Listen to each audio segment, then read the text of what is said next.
What's really good, everybody out here in Twitch and YouTube land? Twitch right now, but if you're watching later on YouTube, this song is for you because there's no viewers yet on Twitch because it just started. Thank you all for tuning in tonight. We are back. It's been a bit of a moment, but we are here once again with Tales of the Towering Timbers. This is episode 5. Thank you all for tuning in. If this is your first time here, be sure to like and subscribe. If it's not, thanks for tuning back in and checking things out. We appreciate you. Links to the Discord will pop up randomly throughout the episode on the chat, as well as I don't think our Instagram is linked yet, but search Dungeon underscore Oasis on Instagram. You can find us there. We post memes and things like that. Um, it's gonna be a fun one tonight. Thank you all for tuning in and hanging out. We appreciate your continued support. We are back. Did a roll of doom with that prime resub. We appreciate you. You already know what it is. Last time we were here, uh, the group was on the hunt for some missing mining supplies after being contracted by the Picker brothers to figure out what was going on with the missing supplies coming into the town of Wellgrove. Um, there in Wellgrove has been some stuff happening lately. Uh, the the Feywilds are a little insecure in the normal goings that have to do with the balance between the Fey and the material plane. But on the material plane, we had some issues going on in Wellgrove. Alabasters, the famous supplier of goods for all things anywhere, uh, decided that they were going to expand into the Towering Timbers, and they decided to make Wellgrove their established place. They essentially took over the general store in Wellgrove. Uh, a day later, actually, I think it was the same day. Sorry, it's been a while since we've been here. Uh, I believe it was same day.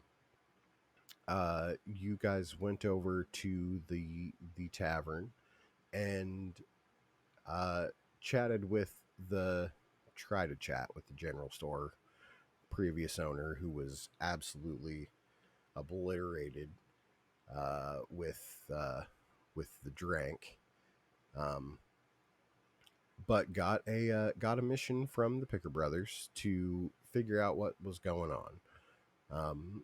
You guys found a fake bush on the path between this town and the town of Tree's Edge, which is about a day's travel away. You guys were just about to set up camp when you found this this fake bush. The fake bush belonged to one hidden bush gang, the HBG, as they have become less formally known. Upon heading into this little area, uh, you guys encountered some displacer beast kittens and a mama displacer beast that was taking care of them. You guys handled the displacer beasts, only to find that they were in fact working with the Hidden Bush Gang. The Hidden Bush Gang also has a rival of sorts in the Towering Timbers, known as the Blinky Piners. Um, One of our characters, Erithar, has a bit of a deeper rooted connection with Alabasters, uh, by ways of the Orzov Syndicate. Um, it has come to his attention that they, as in Alabasters and by default the Orzov, wow, excuse me, can't even get through a recap without coughing. Uh, they have decided to fund the Hidden Bush Gang in a sideways effort to make things happen for Alabasters. Uh, our party cleared out the dungeon, and the head of the Hidden Bush Gang, as far as we know, his name is Miravald. And as we see in this letter here, we'll just read the letter real quick. Miravald, it comes as wonderful news to hear that you wish to aid in our expansion into the wild lands of the Towering Timberland. We hope that your struggle with the Blinky Piners will be aided by the goods you procure through our group's arrangement. Of course, after our agreed upon period of blow over, we would be happy to purchase any of these goods at your local Alabasters. Enclosed is the initial funds offered for materials requested. Thank you again for reaching out and offering your services in these trying times. Best wishes, Vazro Retzbala, Community Outreach Department, Alabasters Incorporated, established in the year 412. Along with that note, in this dungeon, we have a caged animal, which Gus has been really concerned about. Excuse me.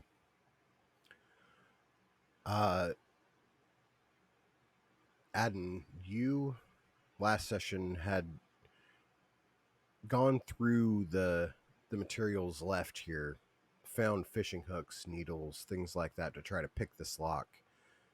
It didn't go as quite as planned. Gus decided, all right, there's no bottom of this cage. We need to just dig a hole under this thing and get this little puppers out. Yeah, you guys did establish that this is a blink dog, um, a known asset to the Blinky Piners. Just as you had called out for everybody to grab a shovel and start digging, you guys heard the sounds of a beast loudly coming from the north.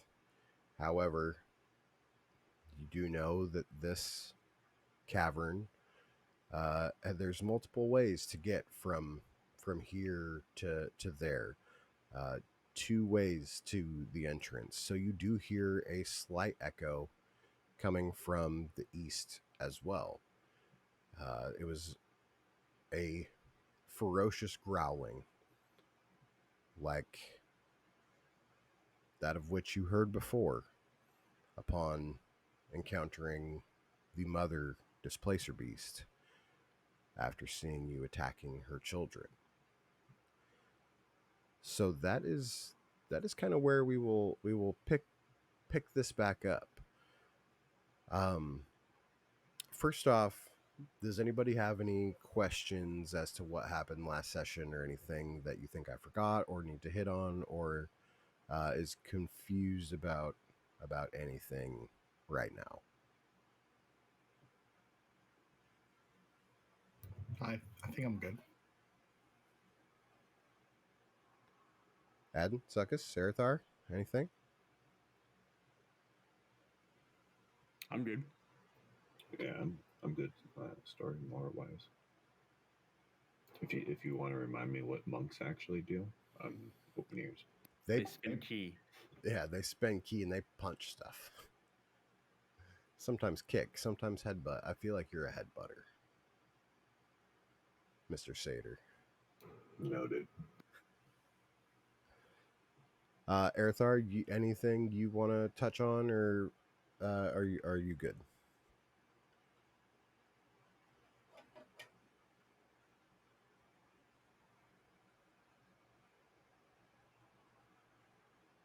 Are you with us, Erthar?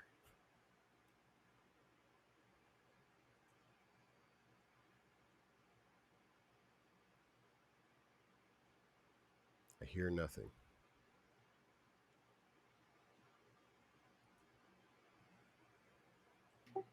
Can you hear me now? Oh, hey, we can hear you loud and clear.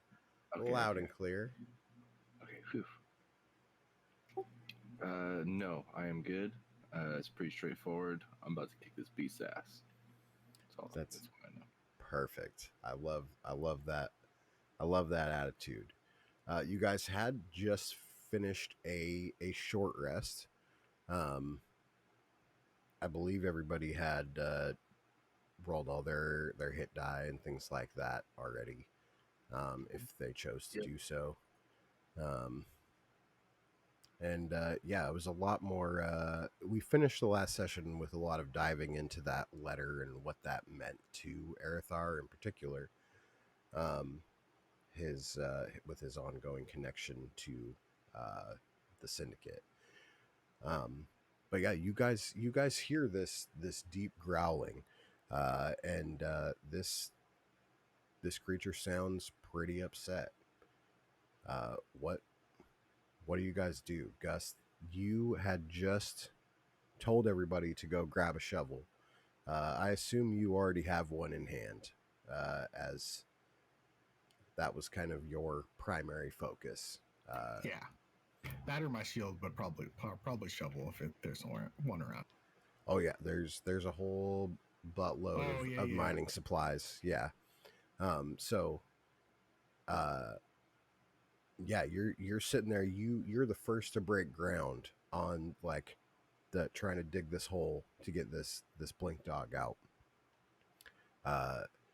Adam, you had connected with your what is it? The speak with animals spell. So this is still going. Um, you think you got about 6 more minutes left before the connection's going to be severed. Um, but yeah, what's running through your guys' minds right now? What do you do? Can I tell which direction it's coming from? You get the strong feeling that it is coming from the entrance. Right. This way. Well, you can get to the entrance through both ways. Okay. Yeah, you guys came through the north. Marivald, of the Hidden Leaf Gang, he definitely escaped from the east. So take that with it what you will. How big is this table? 10 feet, 5 feet. Can I flip it? Can you flip it? Sure. I want to walk over and kick it over on its sides and stick behind it. Okay. So yeah, you create a barrier, some cover, for sure. Ideally, so it's like in this direction. Okay, cool. I got no qualms here. What about the rest of you as you hear this roar? Arithar, you head towards the sound. Is that what I'm getting from your movement there? Yeah, this is as far as I go. Okay. Gotta maintain formation. I Uh, guess that'll have to wait. Gus, you throw a shovel full of dirt over your shoulder as you hear that from Arithar. What do you do? So I didn't really get very far. No, you just broke ground. You got like two scoops in.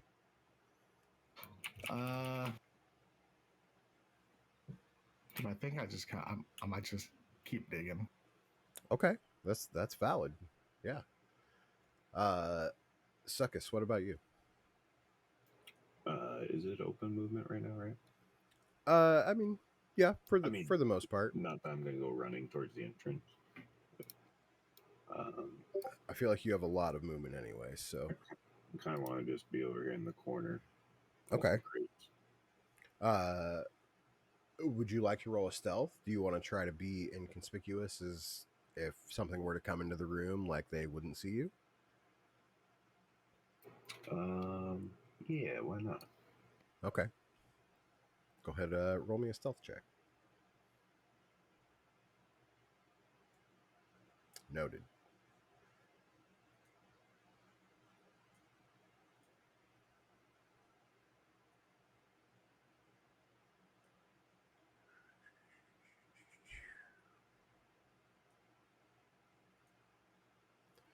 Uh, Erthar, are you said you're not going farther than that?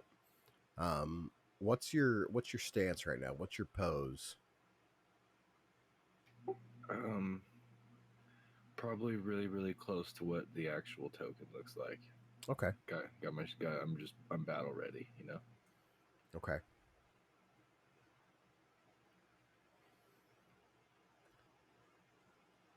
You guys hear footsteps growling. There is a very angry animal just up to the north. If you guys remember correctly, to the north and to the east, neither of these paths is particularly wide. I'm gonna have you all roll a perception check for me, if you would, please.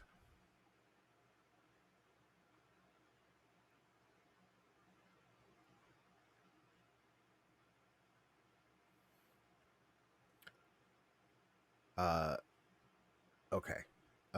All of you hear that this ferocious growling and howling is definitely more prominently coming from the north.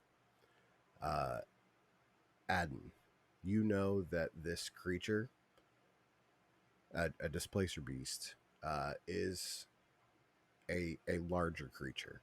And you're able to deduct that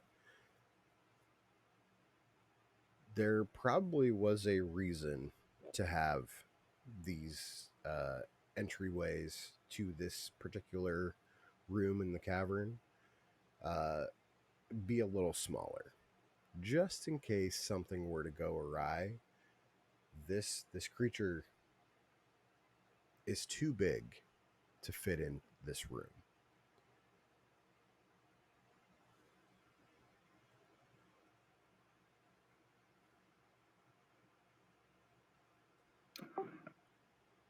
We might have to go out to it, guys. You guys hear this and like the sound, like the scraping of dirt coming off the walls. Whatever is out there is trying to get in.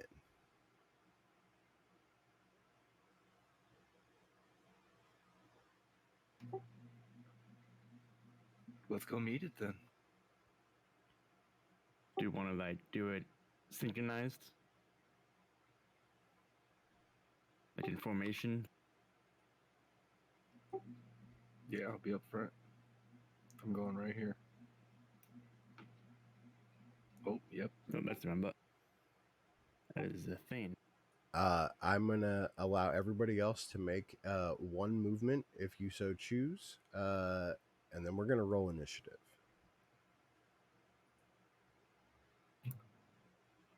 I guess I should. No, for each of you guys, I'm getting this guy out of the cage. I respect that 100%. Yeah, let's everybody roll some initiative for me if you would, please.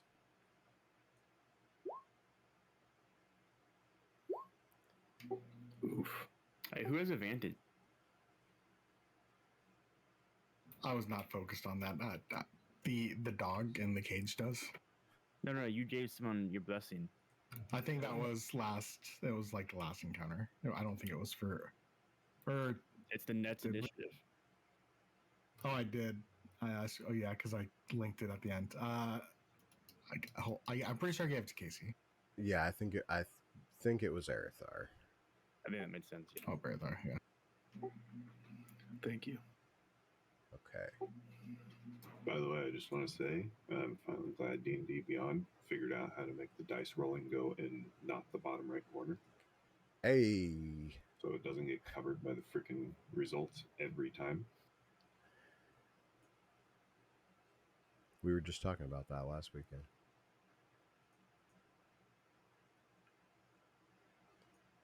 So, you guys come up to the top entrance to this cavern, and you guys see this displacer beast scratching furiously at this entryway. Arithar, as you're the first to kind of come up around the corner, you see the tentacles on its back. They are whipping up to here. They don't quite reach you. You know, at this position, you're safe. Succus, you went from being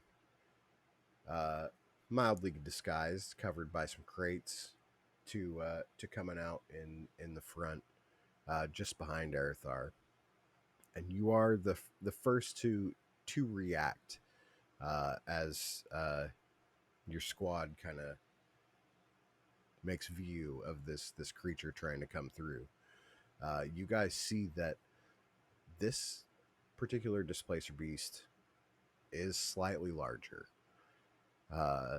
Not necessarily huge, but it is the alpha of this family that you guys, for better or worse, disposed of before coming into this final room of the cavern. What do you do with the first action here?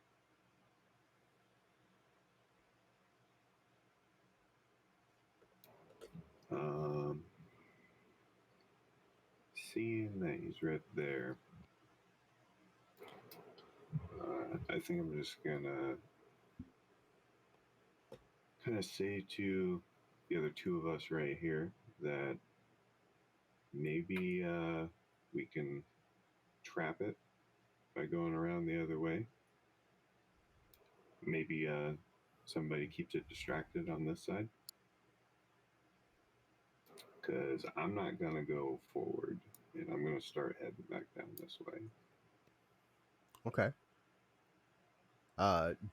So that's your standard movement. You do have a dash action if you want to take that. Well, I guess that's not all my movement yet. Yeah. There we go. Yeah.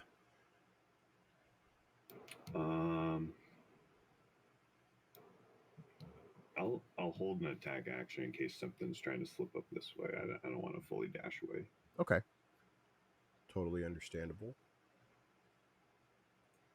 Adam, that brings us to you. You see Arithar like up there, standing strong. The tentacles don't quite reach him yet. You see Succus peel down to the southeast, Gus down there digging away. What are you gonna do? I'm gonna shoot it. Okay. 23 will definitely connect against this creature.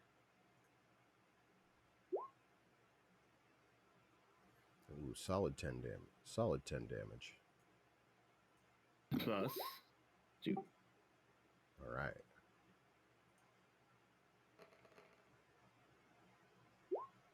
And I'm just gonna move back to that right here.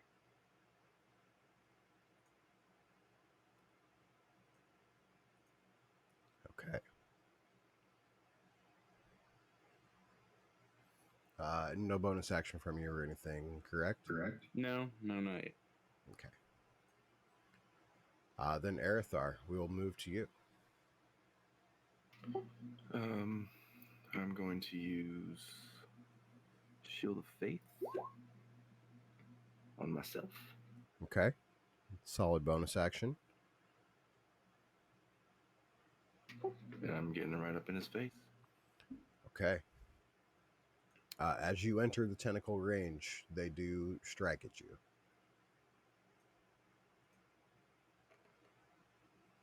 Does a 13 hit? It does not. Okay. So you navigate through the tentacles and you come up and you get right up in its grill. Go ahead, make that swing to attack if that's what you're doing. I assume it is.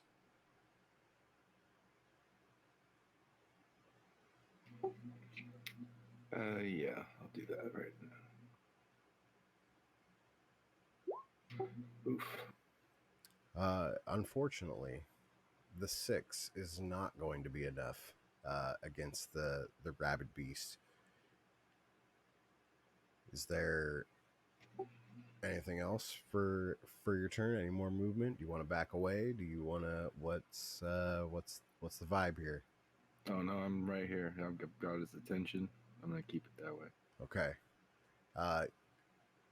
You know what? I'm sorry to have to do this, but will you roll one more for me? Because you do have disadvantage. So if it's a 1, it's not going to be good. Okay.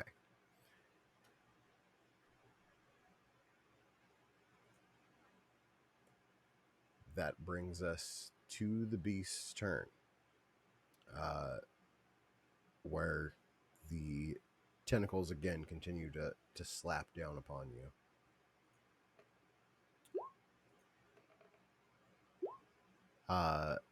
It's a 14 hit. No, right now my AC is 20. Okay, so a 25 will connect. Do you have anything to do anything against the 25? No. Okay. Then the first tentacle slams down to the ground next to you. The second one comes around, whaps you right in the back as its extended reach just comes along the backside of you. You take 7 points of bludgeoning damage and 5 points of piercing as the toothed tentacle rips at your armor across the back.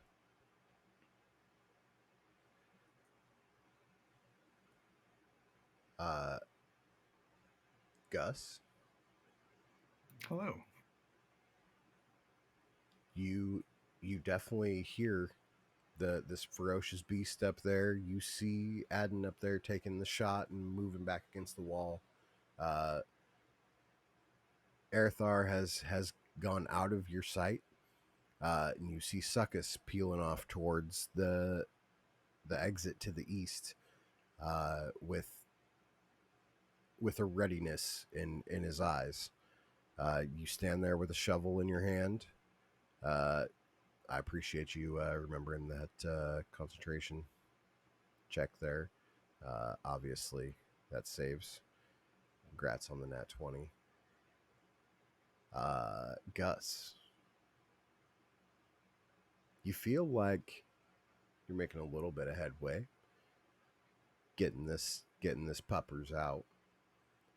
What do you do? I have full faith in my team to be able to just handle handle a little bit without me. So I think I'm just gonna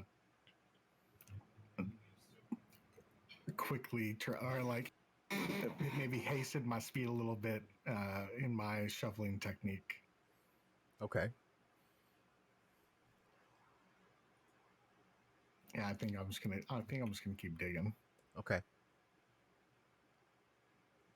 You you're digging it. You're making solid headway. I'll tell you that.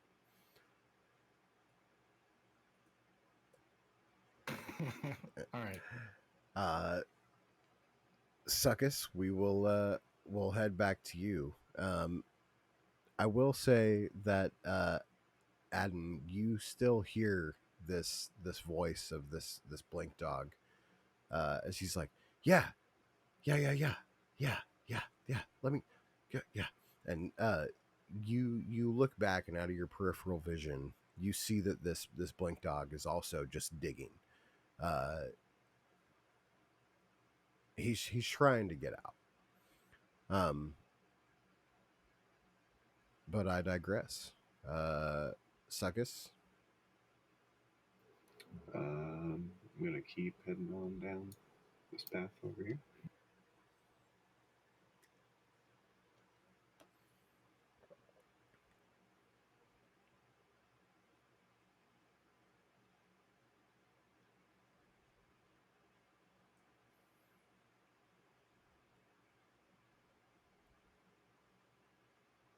And then I'll go ahead and dash. Okay. How far can I make it in and or through the green? I know the green box down here is difficult terrain. Yeah, so it's just double movement through there. So, 5, 10, 15, 20, 25, Basically, 30. I Yeah, have 45. you have 45. Yeah, Then you could make it to the end of the green box. I'll take it. Yeah, from what you see, there is no one coming.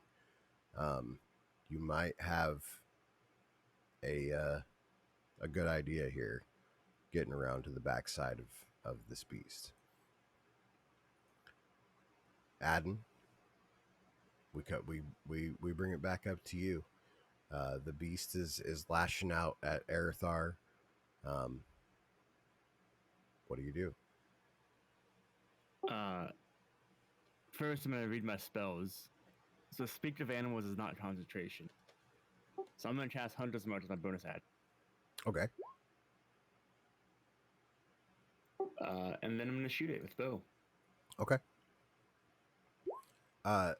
So you do have disadvantage. I forgot that on the first roll, but I just let it happen. But there is disadvantage on this creature.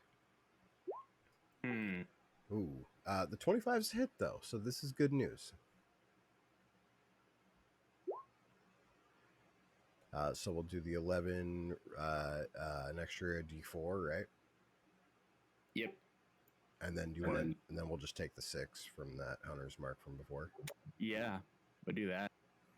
Thought you'd like that. Okay, so we have 19 points of damage. And that'll be it. Okay.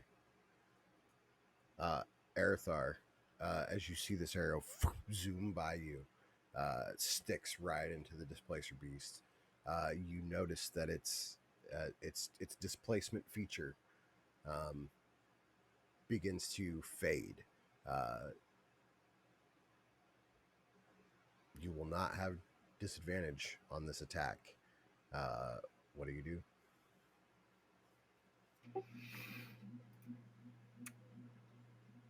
Well, I'm gonna attack it.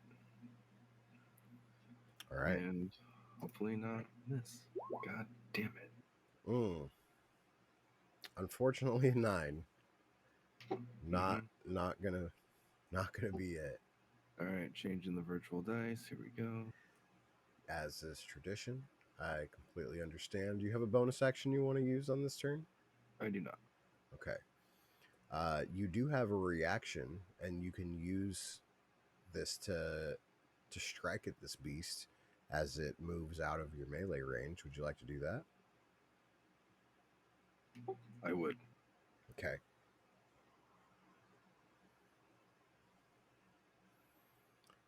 Go ahead, roll that for me there. No disadvantage because this turn has not ended yet. The 21 does hit. There we go. Change the die, and you get a hit. There you go. A good old 7 points of damage there.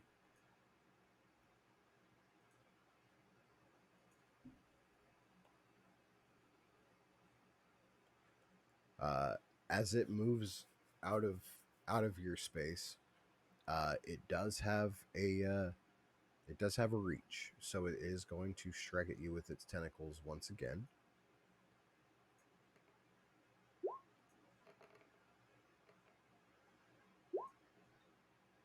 The first hit is a 23. Do you have anything to prevent that? Nope. Okay, so there'll be 6 points of bludgeoning damage and 5 points of piercing damage for a total of 11. Will you make me a concentration for your Shield of Faith there?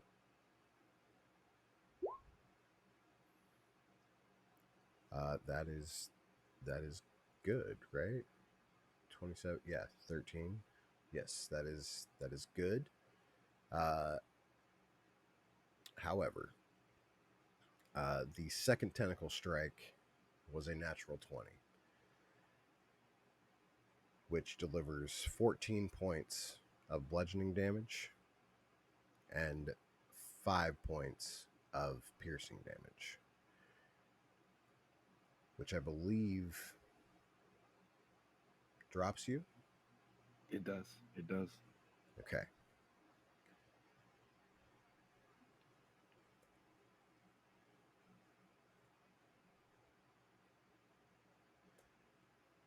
As the displacer beast looks down at your fallen corpse.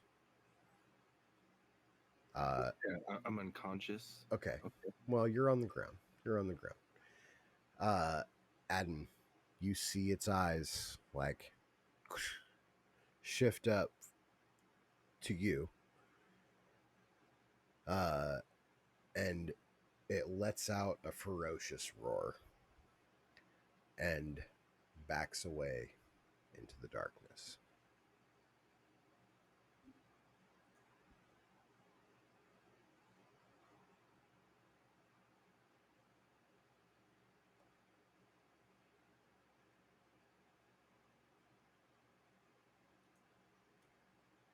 Gus, we go back to you. You're digging away down there.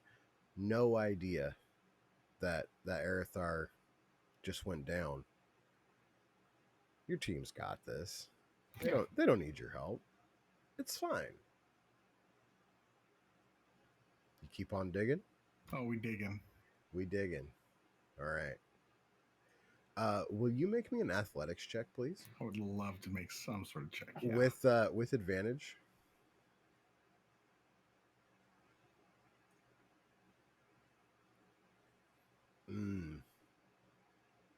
You're real close. But the dog just can't fit under the bars quite yet.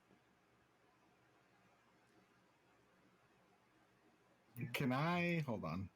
Okay. Can I use my fortune of the many? I feel like I'm close. We'll do it. Yeah, if you want to. Oh wait, hold on. Can I see people? Can you see people? I'm just trying to make sure I'm doing this thing. You want to share it in the chat? Like just post to VTT. Oh, if you miss with an attack roll or fail an ability check. Okay. You can draw the button.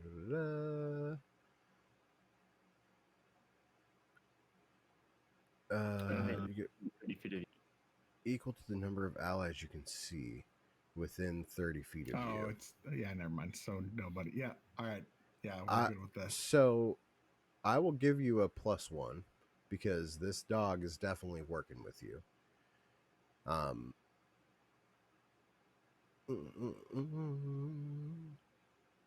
can just So that would bring you up to a 10. I'm going to roll another d20 real quick. Well, I'm going to roll something for the blink dog.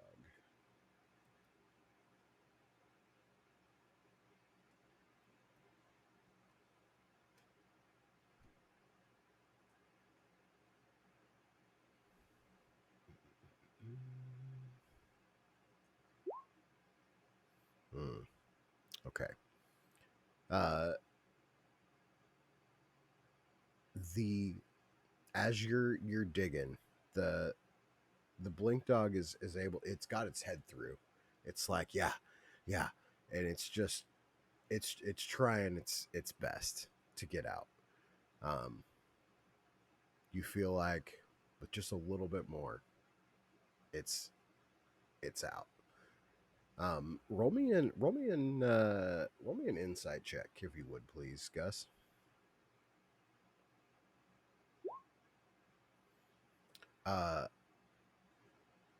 This blink dog is looking at you like you are its savior. This thing will be your friend should it get out of here alive. Awesome. Okay. Yeah, I'll look. Yeah, perfect. Okay. We're gonna get you out of here. Yeah. As it continues to scrape. Succus, you're moving down that lower path. Do you continue forth? Yeah. Should believe base will get me to the corner. Yes, your base will get you to the corner there. Should you dash, you'll be able to go forth again. Yeah. Stash again to this little corner intersection. And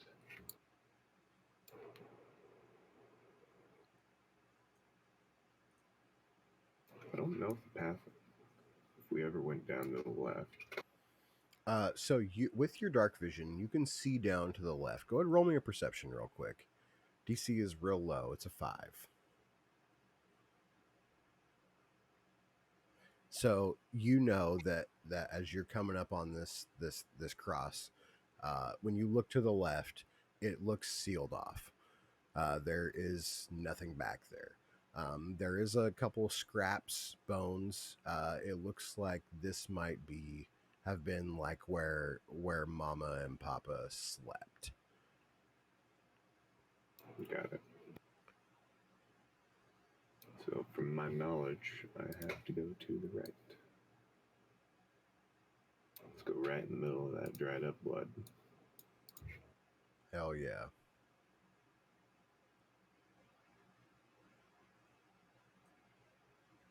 You don't have a bonus action or anything, do you? Nothing meaningful at the moment. Okay. Adden, that means we move to you. You're the only one that knows Arethar's down. What do you do? I'm gonna run up to him. I'm gonna shout back to Gus that Arethar is down. Okay. And I don't see the displacer anymore. You do not. That's my full movement. I don't really want to dash into anything. I'm gonna stay here and ready my action to shoot if it goes bad. Okay. Actually, I don't think he has a potion. Can I try to rummage through Arethar's stuff to see if he has a potion? If you would like to use your action to do so, you certainly can. Yeah, I'll do that. Arethar, do you have anything that he could use to help stabilize you?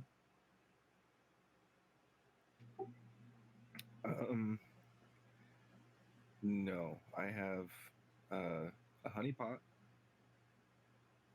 full of honey.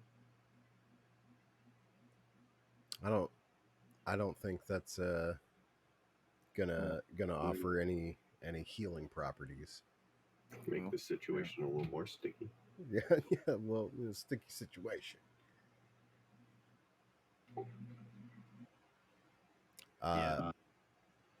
Yeah. So, Adam, you go through. You find, unfortunately, nothing of aid. So I can't hear you. I'm a DPS. That's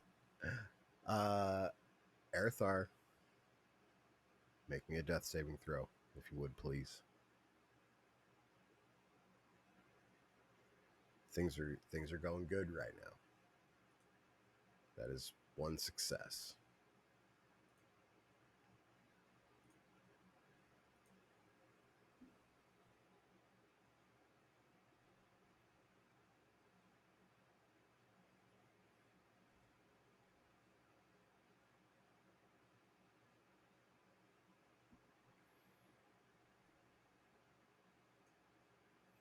I'm just gonna roll something real quick here.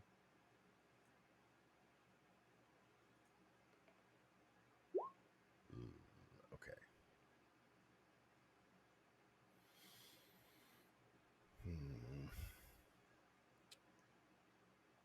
Yeah, he's just gonna stay right there, I think. Gus, will you make me an athletics check again, please? This time with advantage. You had advantage last time. Let's do it again.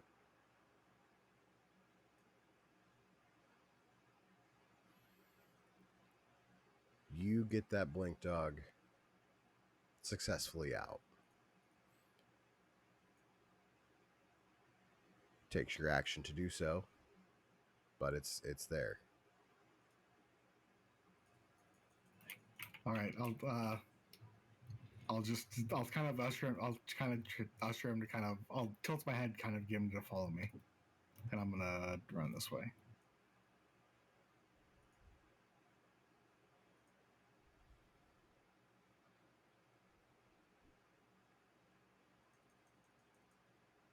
All right, and then I will use Healing Word as my bonus action to cast it on this little footsie I see right here. Okay.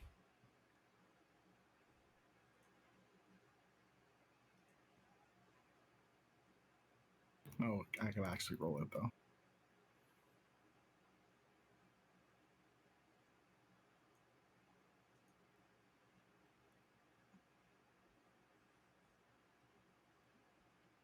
Hey, that's as good as it's gonna get.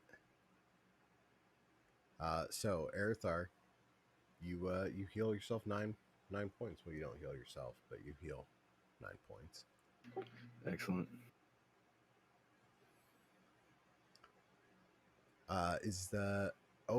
Actually, I'm sorry. You used your action to get him out of there. Is healing word a bonus action? Yeah, it's bonus action. Okay, cool. Then we are Gucci. So you don't want to move or anything else anymore, No. correct? Okay. Yeah, I'm good.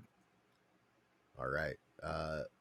Suckus, that brings us back to you. Can't wait to run into the thing that my character knows nothing about at the moment.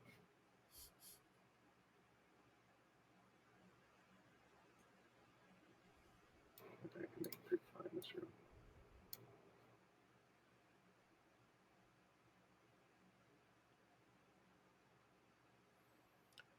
So you make it to that point with your standard movement. You dash or to get to there, correct? No, that was just standard. So standard is where Unless you're. it's all difficult because all the bounds. No, it's good. No, that's basically my 45.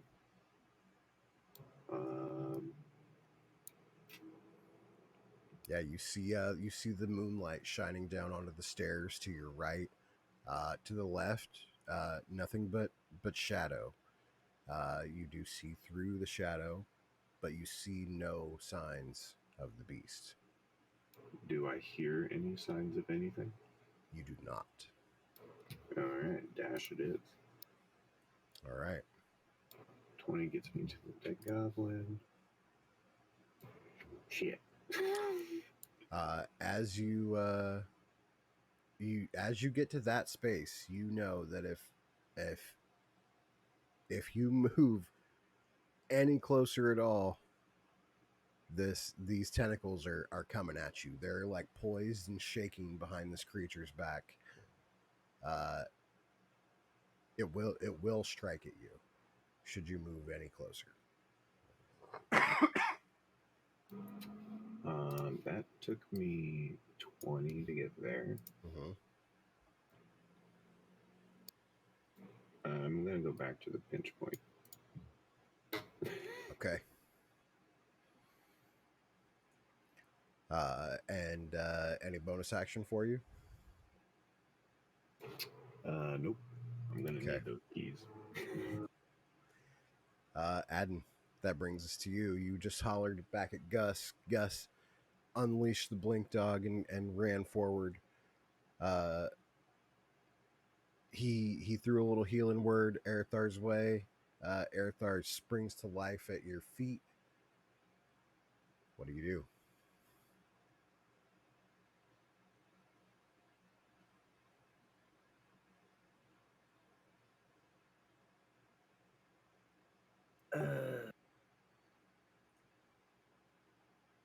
I'm gonna dash. Okay.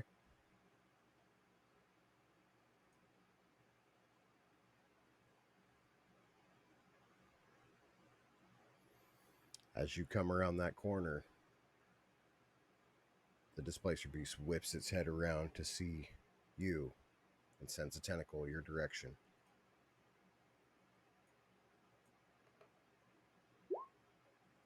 That is a 25 to hit. Mm-hmm. 5 points of bludgeoning damage and 5 points of piercing damage for a total of 10. You are within melee range of the beast itself. However, you do have your bow equipped. Yeah, and I'm gonna back up. They're back there. Okay. Okay. It will use its reaction to. Yeah. You're right. Yep. You're right. And they're all the way back there. Okay. And then save for my. Yep, save that. Okay. Yep, and that's it. Erethar, you find yourself laying on your back, your warhammer on the ground next to you. Life in your eyes.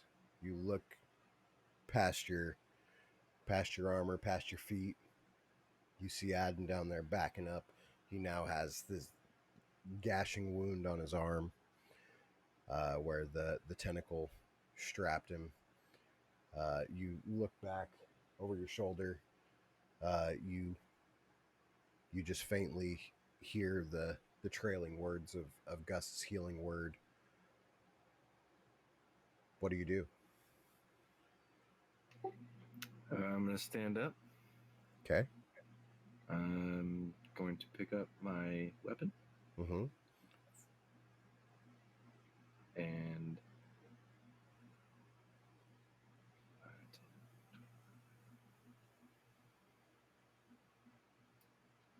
go my 30 feet.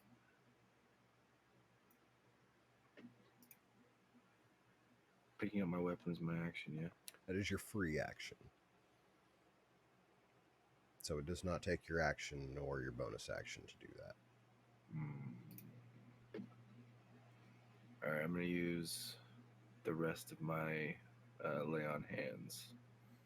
Give myself 5 more points. Okay. And that is your action, correct? Yes. Okay. Do you have a bonus action you want to use? No. Okay.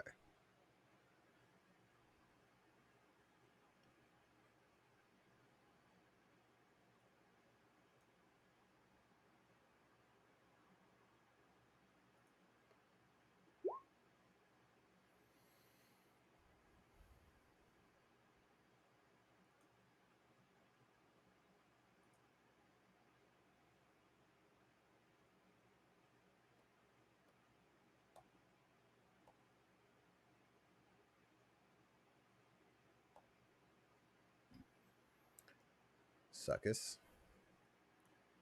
Yep. This creature runs towards you with its extended reach. Doesn't get close enough to where you could punch it, but its tentacles are definitely reaching you.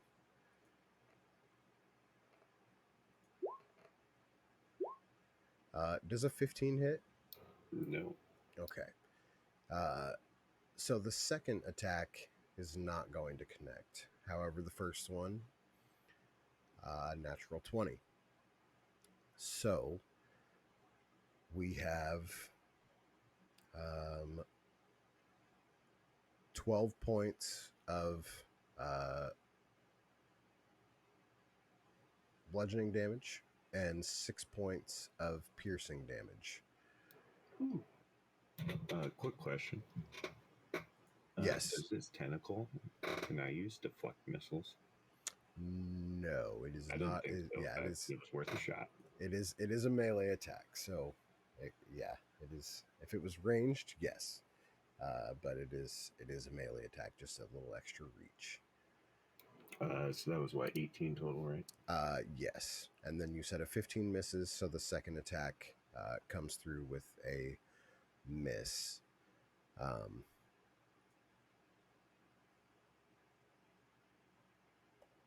And it uses the rest of its movement to back up a little bit. Gus, that moves us to your turn. All right, I'm gonna look down at my new little friend. I'm just gonna see if I'm gonna kind of I'm gonna tell him to stay here. I'm gonna, this might be dangerous here. Just wait for me. So mechanically, I'm going to let you know that you will be able to direct this guy to do anything you want. It will be your bonus action to do so. Otherwise, he's just going to freely act on his own accord. If you, honestly, based on the last thing that you told him to do. So if you would like to change his course of action, you can use your bonus action to do so.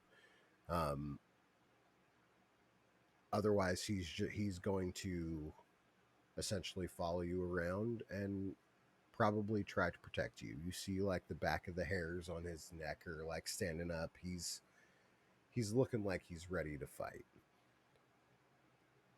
But so you can tell him to stay back if you want. To actually force that to happen, it would take your bonus action. If you don't want to use a bonus action to do that, that's fine. But he won't take you quite as seriously. Gotcha. Yeah, I'll use my bonus action. Okay. Just give him a stern look. It's like, it's dangerous. Just wait. Let's just wait. And then I'm gonna charge up. Okay.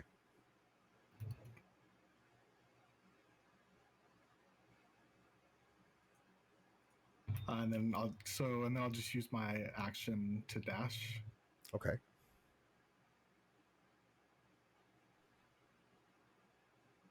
And actually, can I tell him to hide too? I guess I could tell him to hide. Yeah. Totally. Yeah. Yeah. So I'll just be safe, hide. And that's my turn. Okay.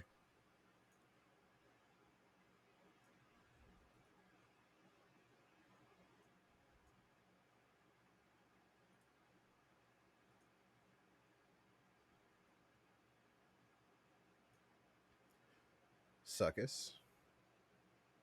That brings us back to you. Well, that came up quick.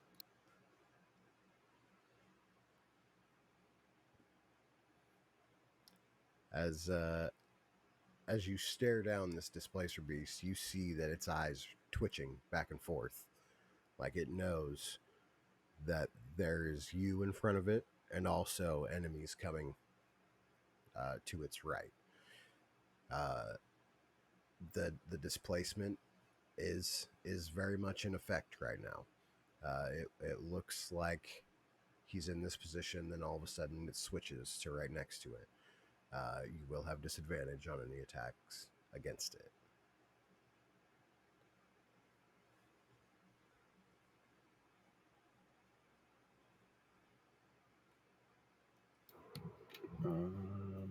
Let's see here.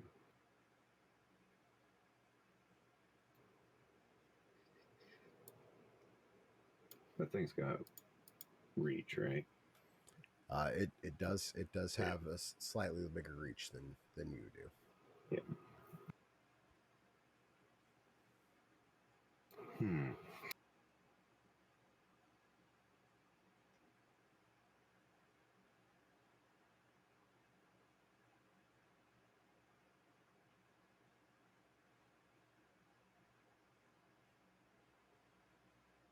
What are we thinking? What's this guy gonna do? I never know.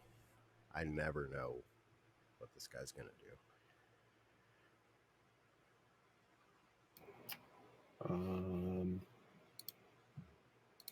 I think for this turn, I'm just going to move around the corner, and I'm going to use a key for Hand of Healing. Ooh, okay. Okay. See, I never would have saw that coming. Ever. Oh, I thought that would roll it. Damn it, wrong thing.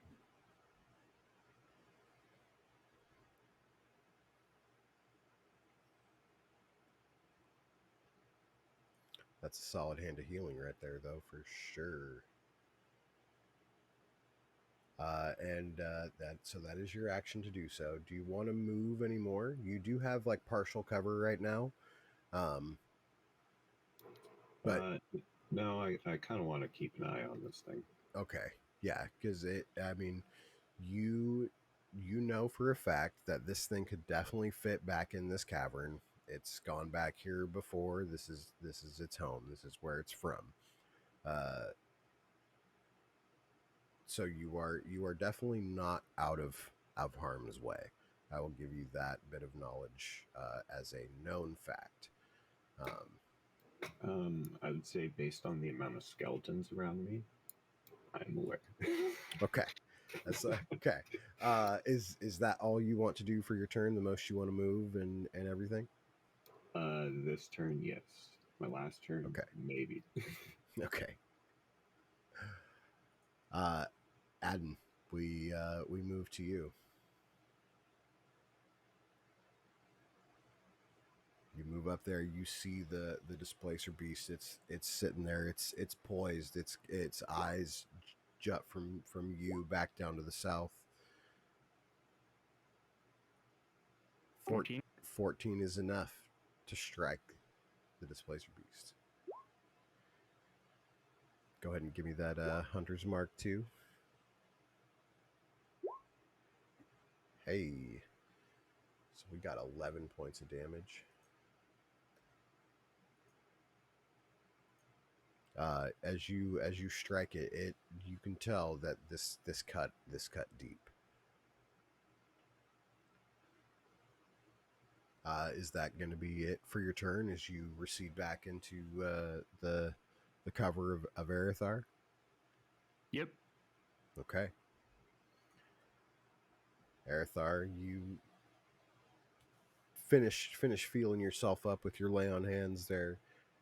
You look back, you see Gus running up behind you as fast as he can. Adden comes up around the corner, knocks an arrow, shoots at you here as he strikes the beast and falls back behind you. What do you do? Can I call out of where it was? Sure. I'd say I just want to say it's maybe 30 feet from that entrance that we can see. Maybe less than that. Something. It's out there.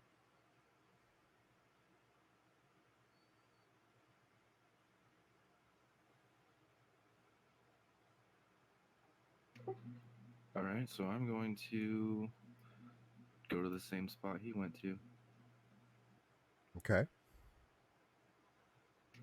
And then I'm going to swap to my spear, Okay.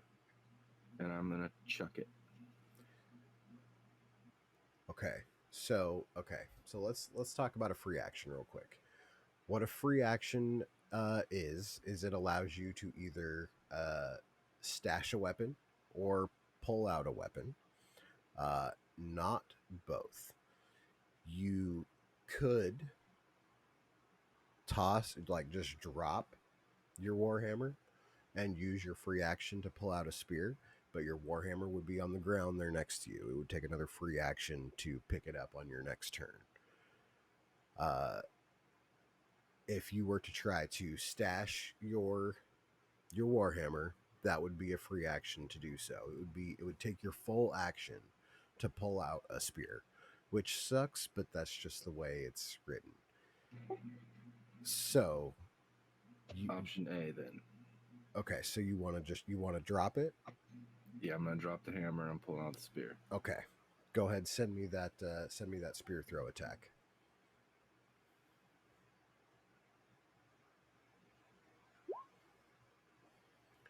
That is a hit. As the beast is not displaced currently due to an successful attack. 5 points of damage. It lets out another vicious roar as it takes more piercing damage. Aerithard, you have a bonus action. You have more movement. Anything else from you right now?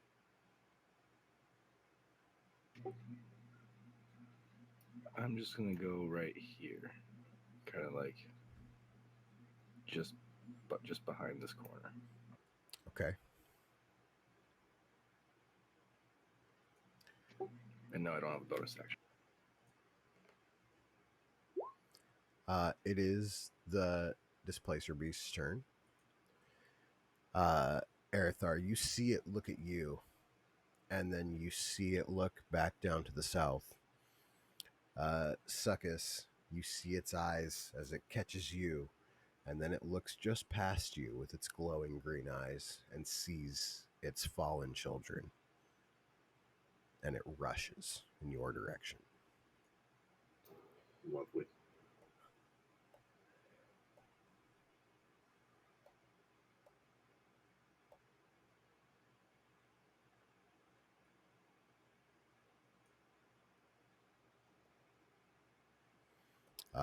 As it moves into your space and out of your space, you can use your reaction to try to strike it if you so choose.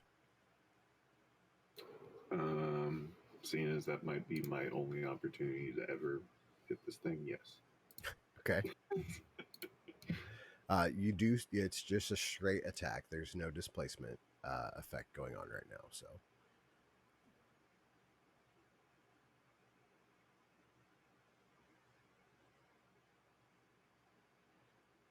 the quarterstaff connects as you come up with the swing. Go ahead, roll me some damage on that. Hey, we do two handed. I was gonna right? say I'll basically do one hand. Oh, okay. I forgot if you told me that you normally do one handed or two handed. No, normally I do two handed when I'm like prepared for combat. Okay. So, but you said you wanted to do one handed. Yeah, we're doing one. Okay. Again, kind of like what Aerithar mentioned before. I'm kind of a little bit in the stance that my token's in. That's fair. I appreciate it. We will do the 7 then. As you strike it, its eyes once again bounce back and forth between you and its children as the tentacles lash out. Does a 13 hit? Nope. Okay. I swear to God, I'm not just making this up. You can go back on the stream and look if you want, but he did crit again. I survived one. This time, it's 10 bludgeoning damage and 11 points of piercing damage. which is going to drop you, I believe. Yeah, by one. Okay. Can I get the other three of you, Gus, Sadden, and Arathar? Can you guys roll a perception for me real quick?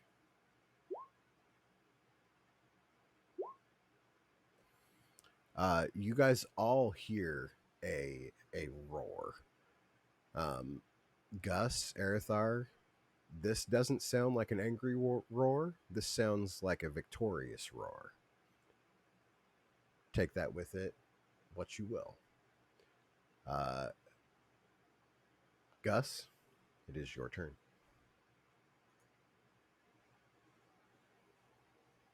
All right, I'm gonna use.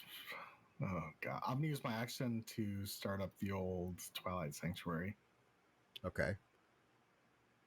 and then I'm gonna just go ahead and run forward. And Twilight Sanctuary is what gives the temporary hit points at the end of their turns, Yeah. right? Yep. Okay, cool.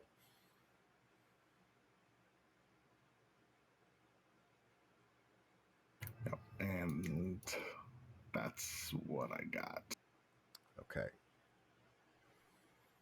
So you give yourself 9 points of temporary HP there. It's a good little roll.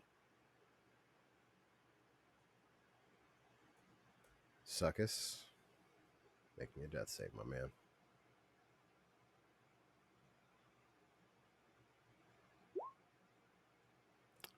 A 19. That's a success. One away from coming back to 1 HP.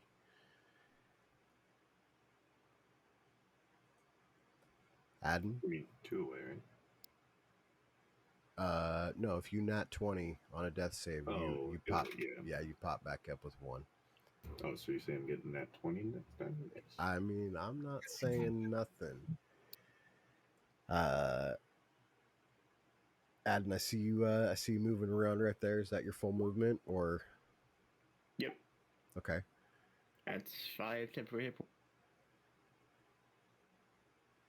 Yeah, you take the five temp HP.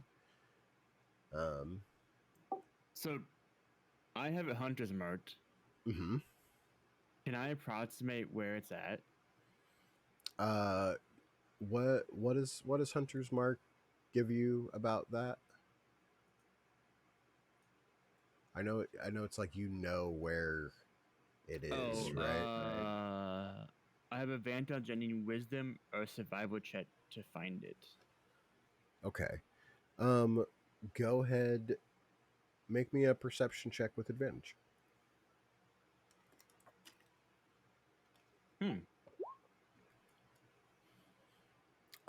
You know for a fact that it is you hear it growling and finishing its roar, coming from the south. I Go ahead. did want to ready my action to shoot it. Okay, that's valid. And that's it. Okay. Then Arathar, we will move. We'll move to you.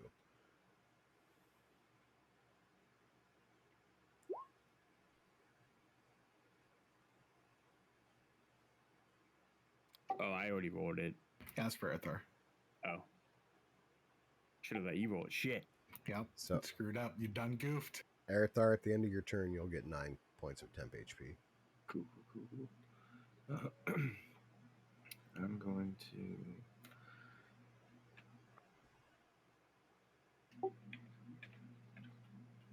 25, 30.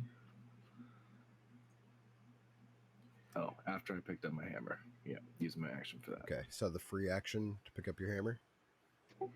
Yeah. Okay, so you do have an action and a bonus action. You do, as you get to that point, see Suckus like laying there face down, and the displacer beast is like looking down on him like, puny mortal thing, how dare you be in my home? As its eyes like look back up and lock with your own. Suckus is down.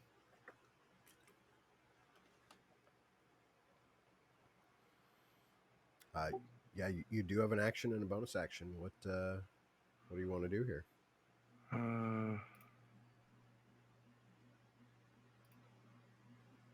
don't have a bonus action to use Okay. at the moment.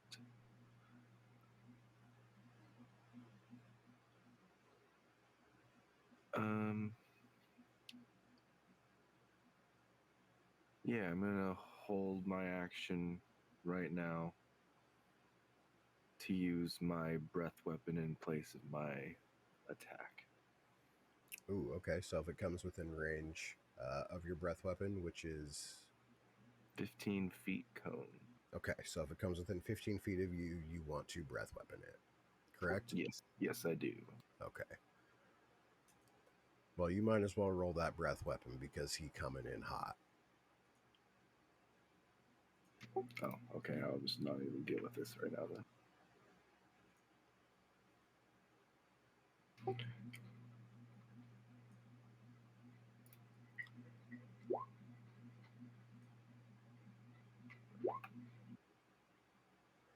It is going to be a disadvantage as it is their turn again and have not been hit since. Oh, it's a save on your part. It's not a. Yes, roll. I was talking to Adden. Yes, the deck save. That is a 16 on the save. So is that half damage? I believe so. Okay. Yeah, it's half. And then the 24 hits. So we got 2 necrotic damage, 10 piercing, and then 4 other. So we have 2, 12, 15, 16 points of damage.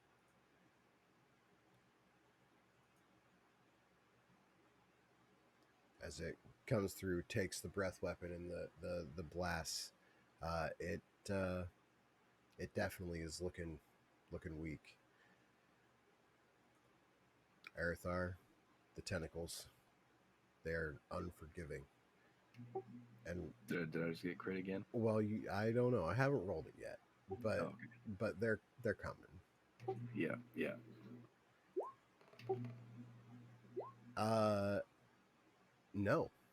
No crit this time. In fact, a 7 and a 13. Excellent. So it swipes at you, and then uses its movement to back up. Actually,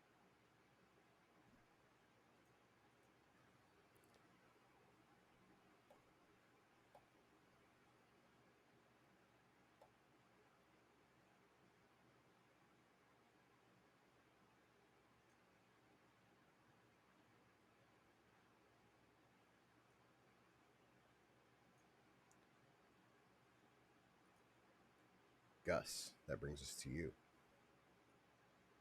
How are we running?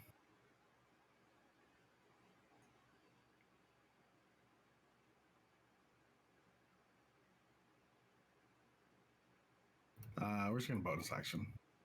Dash. Or not bonus action dash, sorry. I'm going to use my action to dash. Okay.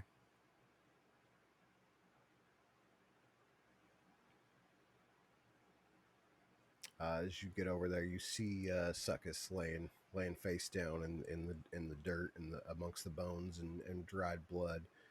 You see the displacer beast backed up, looking like it's trying to protect the dead cubs in front of it.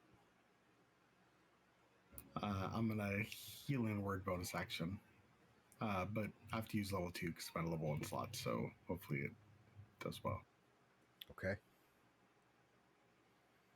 Hey, that's an 11, and I assume you're healing Suckus. Am I Yeah. correct there? Okay. No, I'm healing myself. Yeah.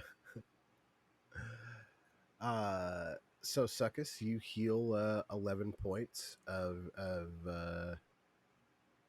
HP there.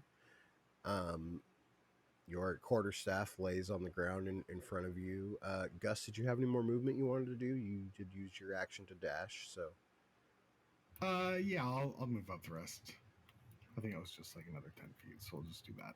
okay. And that's my turn. Okay. Succus, that brings us to you as you look up to see bones and dry blood, your quarterstaff laying just next to you. What do you do? Um, hmm.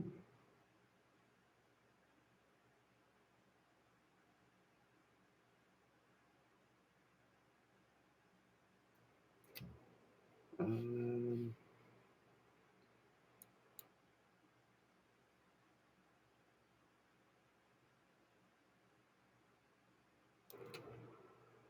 I guess why not? I'm just gonna charge straight at it and ram it. Oh, okay. Yeah. Send it.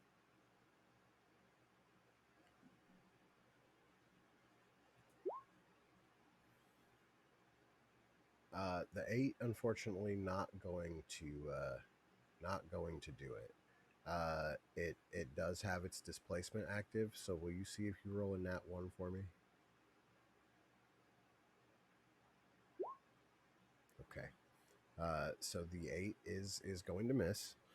Um, Um, I will spend another key for flurry of blows, ooh, okay. Okay. and I'll make one of another strike, and then I'll spend the other attack to substitute for a hand of healing. Okay.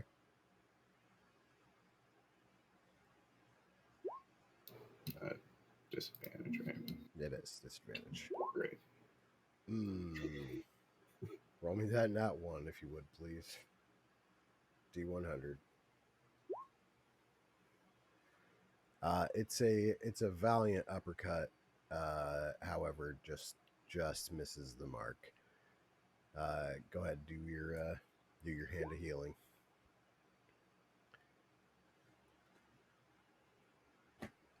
Do you stay in that position? You do have you used half your movement to get up. Uh, did you pick up your? Nope. Nope. Okay, cool. Um, if I remember correctly, the aura is exactly 30 feet, right? It is. It All is. right, then I'm staying right here. Okay. And you will get 7 temporary hit points from the aura itself. Oh yeah, we're Gucci. Adden, that brings us to you. You hear chaos ensuing down to the south. You move up just behind Erithar. You see the beast with partial cover behind behind Succus there. It'll be disadvantage as the displacement follows through. 12, unfortunately, not enough to connect on the beast. Do you have any more movement or bonus action you'd like to do? That is Okay, then Erithar, we will move down to you. You see Succus down there. He's trying. He's doing his best. Came in with the uppercut, saw that it missed, and was just like, "Oh, yep, we'll heal myself real quick." Got catching a little vibe from Gus as well. What's your plan here, Erithar?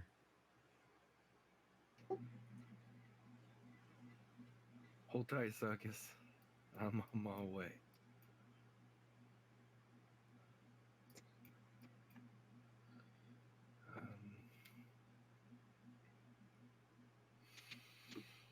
Hmm.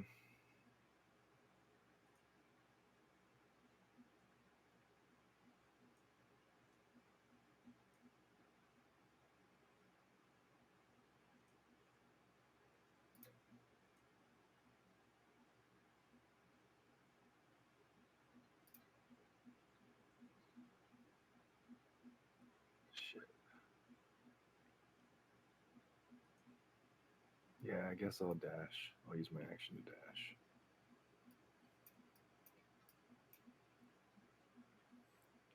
Okay. Any bonus action from you?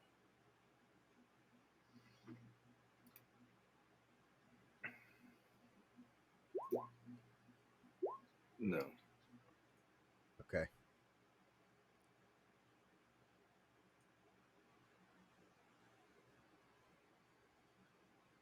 Succus and Erithar, you guys are both just right up in this thing's grill, and a tentacle is going to come flying at both of you. Succus, the first one comes down at you. Does a 19 hit? Yes. Okay, so that is going to be 8 points of bludgeoning damage and 4 points of piercing damage for a total of 12. Should get rid of the temp HP and cut a little bit into what your current pool is.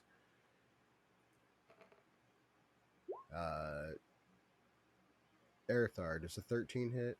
It does not, right? Nope. Okay.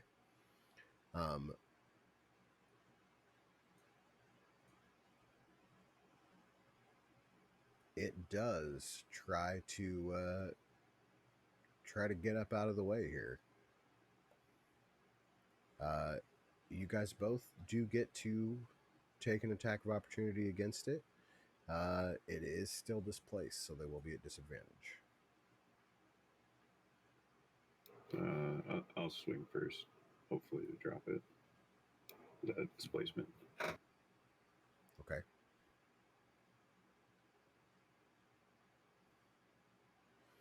The 15 does hit.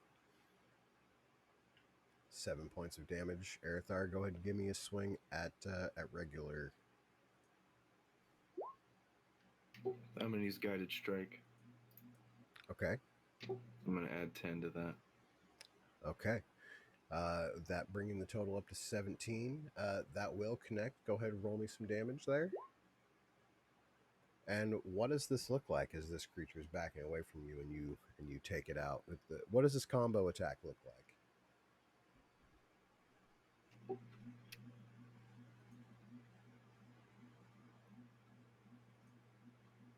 I don't know, Succus hit first. Succus, what did your hit look like? I think it was just mine was just a normal punch, but with my hand that normally holds the staff. Okay.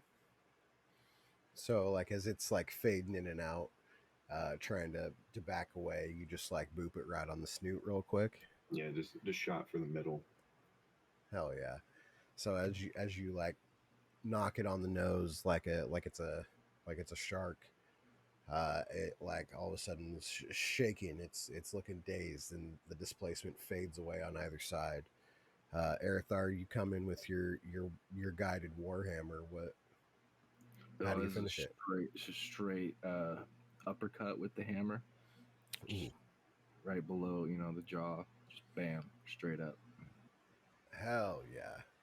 So in my mind, Succus comes around, boops it right on the snoot, and then like it's like coming down as you just come through with the warhammer, uh, smashing this thing, and it dust flows up around it, and the echo reverberates throughout the cavern, and then silence. You guys hear the crickets and sound of nature faintly coming through the stairwell just to the northeast of your guys' current locations. We are out of combat, out of initiative order. What do you guys do? Before I forget, I'm gonna go pick up my quarterstaff. I'm gonna put in my arrows. Solid. Yep, you get all your arrows back. Succus, you get your quarterstaff back. Is my spear still in a condition to get that back? Well, roll me a d20. If it's a 11 to 20, yep. Otherwise, no. Yeah, it's a perfect looking spear. You pull it right up out of the thing. Somehow it's a +1 now. Awesome. That's yeah. Yeah. You guys do get 175 experience points as well.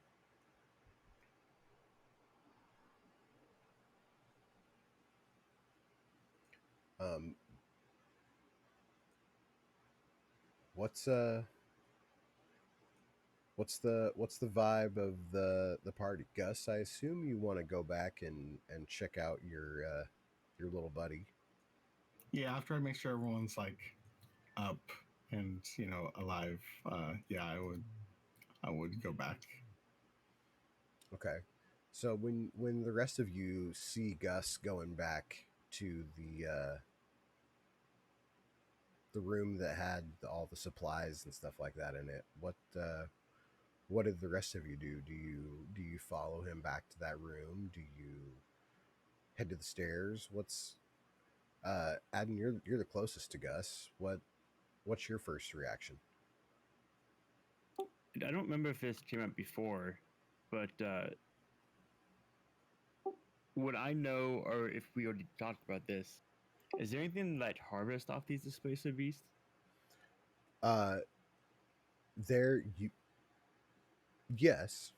Yes, totally. Because I think I questioned that or something. I think you Something did, like yeah. I remember that coming up. The eyes or the hide or something like that. Because I think the hide's used for like the cloak or whatever. Yeah, Yeah. hides of the displacer beasts can be used as cloaks of displacement. Um, the eyes of a displacer beast are normally used by rogues, uh, thieves, things that be sneaking around as like a good luck charm. They're like a lucky rabbit's foot is a displacer beast eye. The eyes of this dead creature still glow. Yeah, I want to try to harvest the eyes and some of the skin. Okay.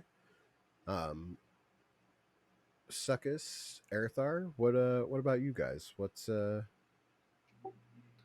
definitely just plopping straight down on my butt, and I'm taking a breather. okay? Like we almost died. Suckus, what about you? Just a bit.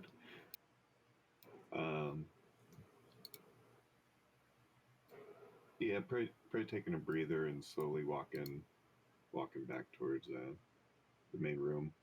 Maybe I think we'll be going back to the loot stash area.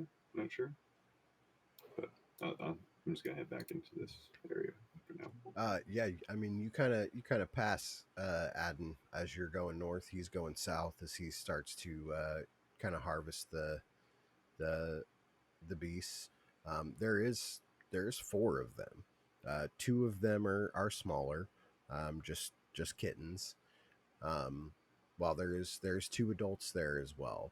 Would you like to try to get everything, Adden, as much as you can? Yeah, we don't want to waste anything, right? Yeah, this is a valid point here. It's the hunter's way.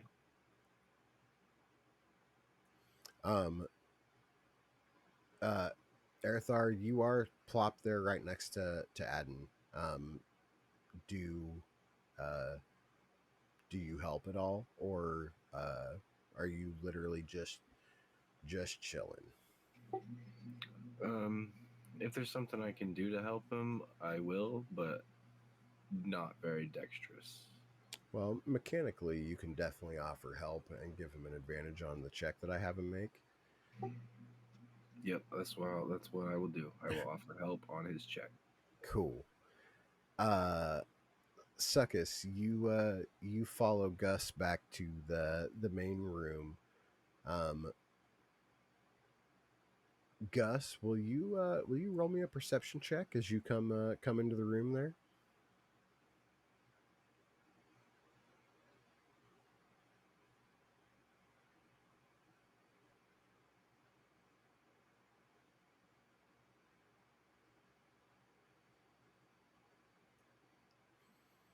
So you look around this room and you don't see this dog anywhere. You told him to hide and he is hidden. What do you do? I'll just start kind of going around the boxes. Like, all right, where you at, buddy? Come on out.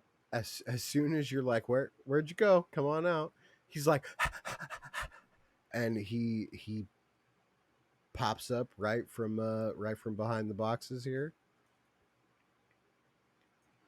And leaps out and is just like jumping around at your feet.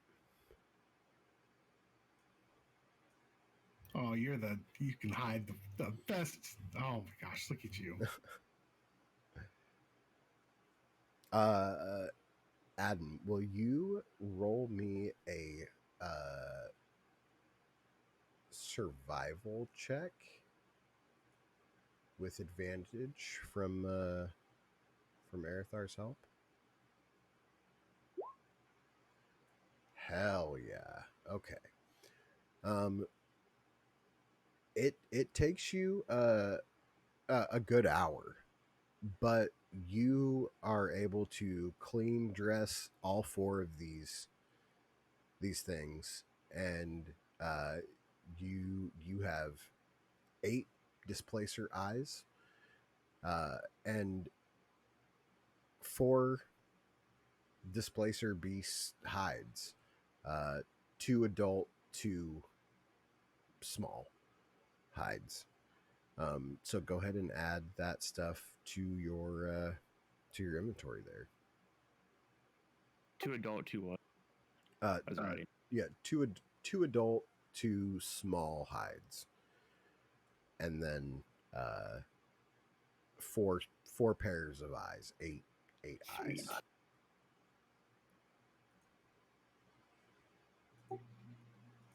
Nice. Yeah, nice nat 20 there on the harvest check. Oh, that's all Aether's help. Suckus, what's can I ask what's running through your mind right now as you see Gus like calling out for this thing, and it just leaps out and starts like jumping up around him? Like what's running through Suckus's mind right now?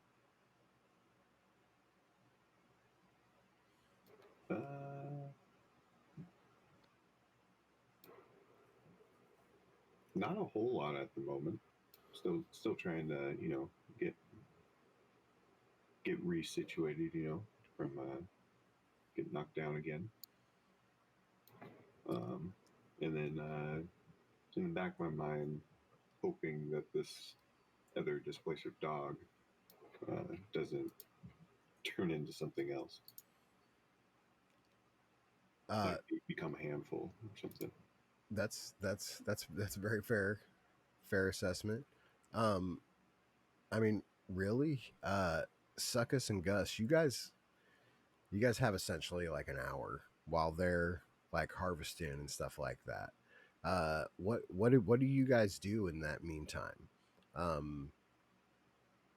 Is there anything you guys say to one another as you're in the room? Do you go through the goods? Like, what's kind of what's the vibe between you two? I was thinking that maybe we could start picking out the stuff for the miners. Yeah, just kind of, it'd probably be all business for me, kind of just like gathering up like everything that we're gonna start taking out or hauling out, Okay. and looking through this booty. Speaking of booty, in there, sorry, I got the wrong notes pulled up here.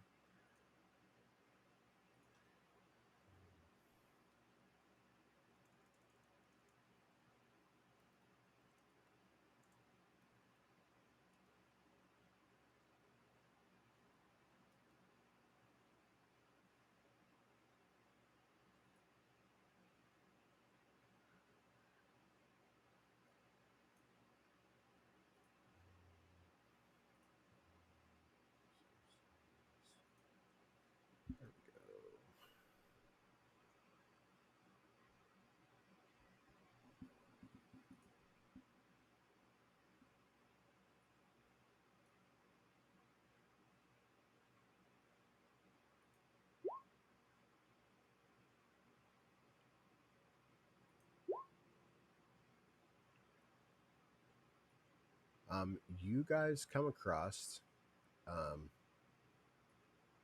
in that little chest there, 160 gold.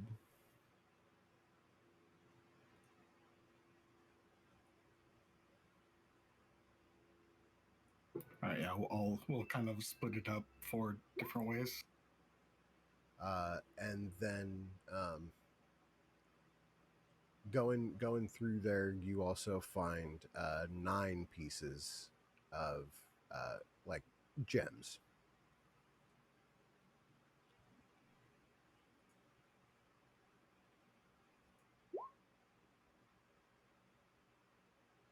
As well as a potion of healing.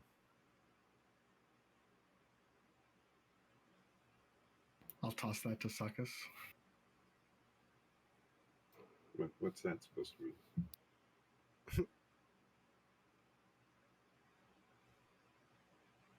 Do you don't remember? Not quite. Yeah, Too many headbutts. concussed. Here, look at my. I'll light my staff and just kind of like shine in his eyes to check the dilation. So it takes you guys a good couple hours to get things that you can only assume would have belonged to the miners, taken up to load up on the carts and things like that to get it ready to be brought back into town. I assume that's the goal. Am I correct in that assumption there? Yeah. Okay. So and after an hour, Adden and Erithar are done harvesting and getting what they got, and they begin to help. And after 2 hours from the slaying of the displacer beast, you guys have essentially loaded up uh, what you believe to be everything in the that belonged to the Picker brothers. I will remind you guys that before you came into this cavern, you were looking for a place to rest for the night. It is the middle of the night. Uh, it's probably about 1 in the morning now. The moon's been up for a hot minute. Um, what do you guys want to do? It's going to be about 12 hours to bring this stuff back to the back to the village. Um, I would love long rest.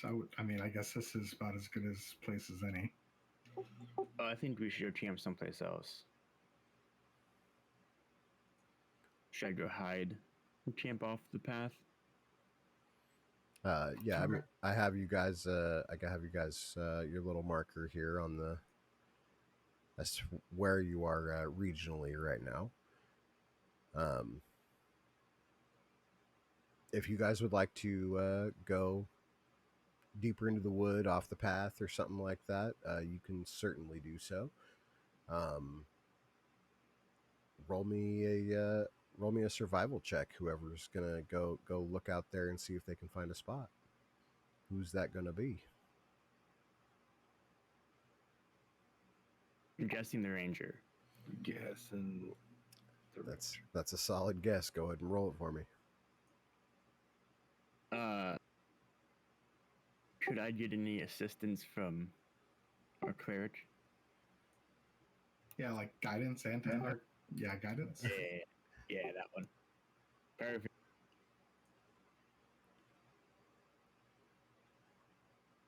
And a D4? Yes. Hell yeah. Yeah, you find a safe spot, not too far off the path. You don't know what else could be lurking around in the woods out here. Um, but you find a good spot that you think is going to be the way, a little bit closer to um, Wellgrove. Um, and if there's nothing else you guys want to do, you guys can set up camp and try to rest. Is that kind of what we're going towards right now? I think. Yeah. Were there any item like manifestos or whatever to see where the other stuff came from? Like Yeah, where they were supposed to go? yes. So there is like purchase logs and things like that. Um, some of the stuff was supposed to go to the Picker brothers to be picked up in Wellgrove. A lot of the other material there is standard adventuring gear um, that was to be brought to the general store. There is everything from week old bread to um, random bits of cloth and things like that. Um, but yeah, it was all headed from uh, uh, either God, I can't even read my own writing here. Uh, it was either coming for from Tree's Edge or Lilyglade. Lilyglade is the capital of the area. It is the city on the edge of the forest to the south. So Tree's Edge. I forgot you guys are on this map. Tree's Edge is here. Lilyglade is down here. Oh,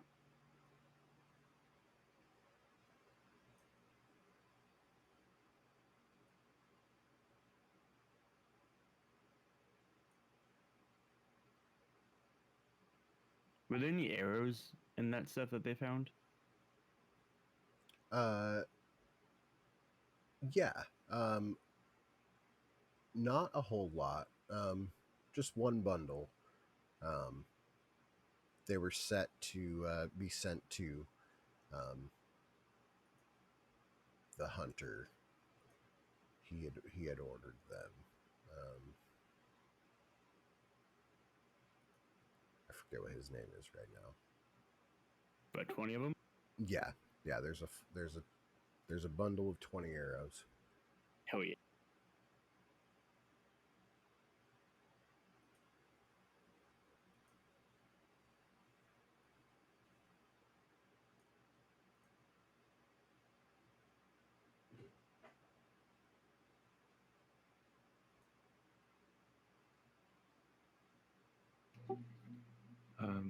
I need to use the restroom, so I'll be right back.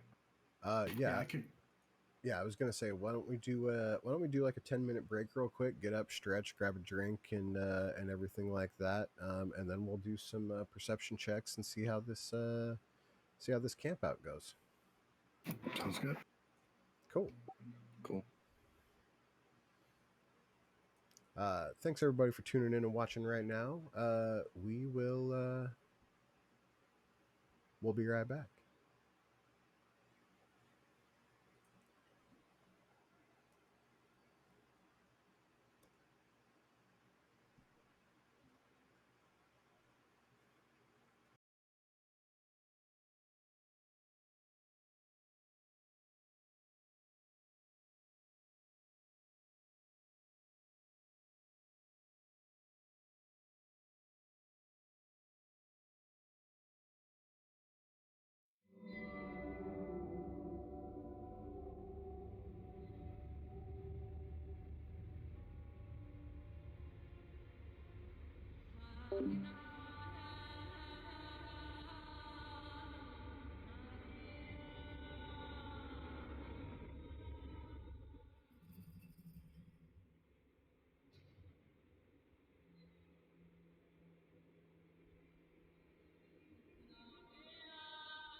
Looks like is everybody back?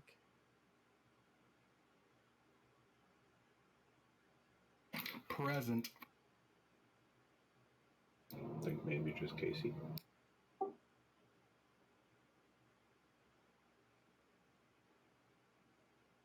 Just waiting on a Casey then. That's fine.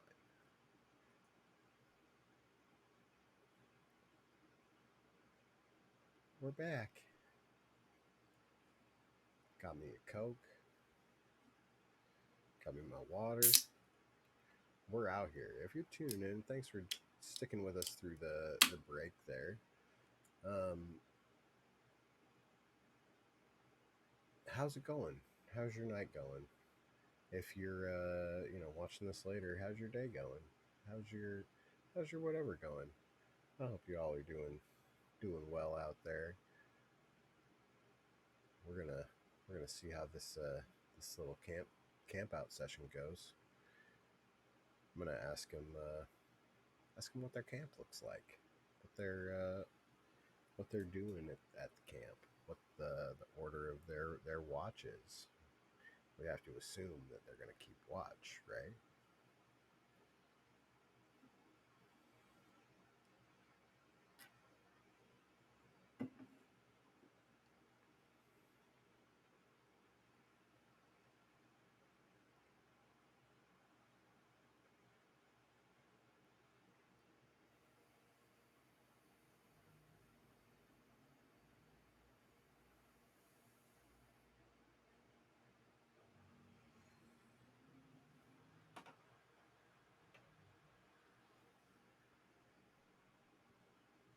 Just wait for Casey.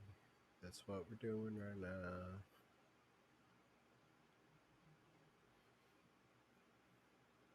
I'm back.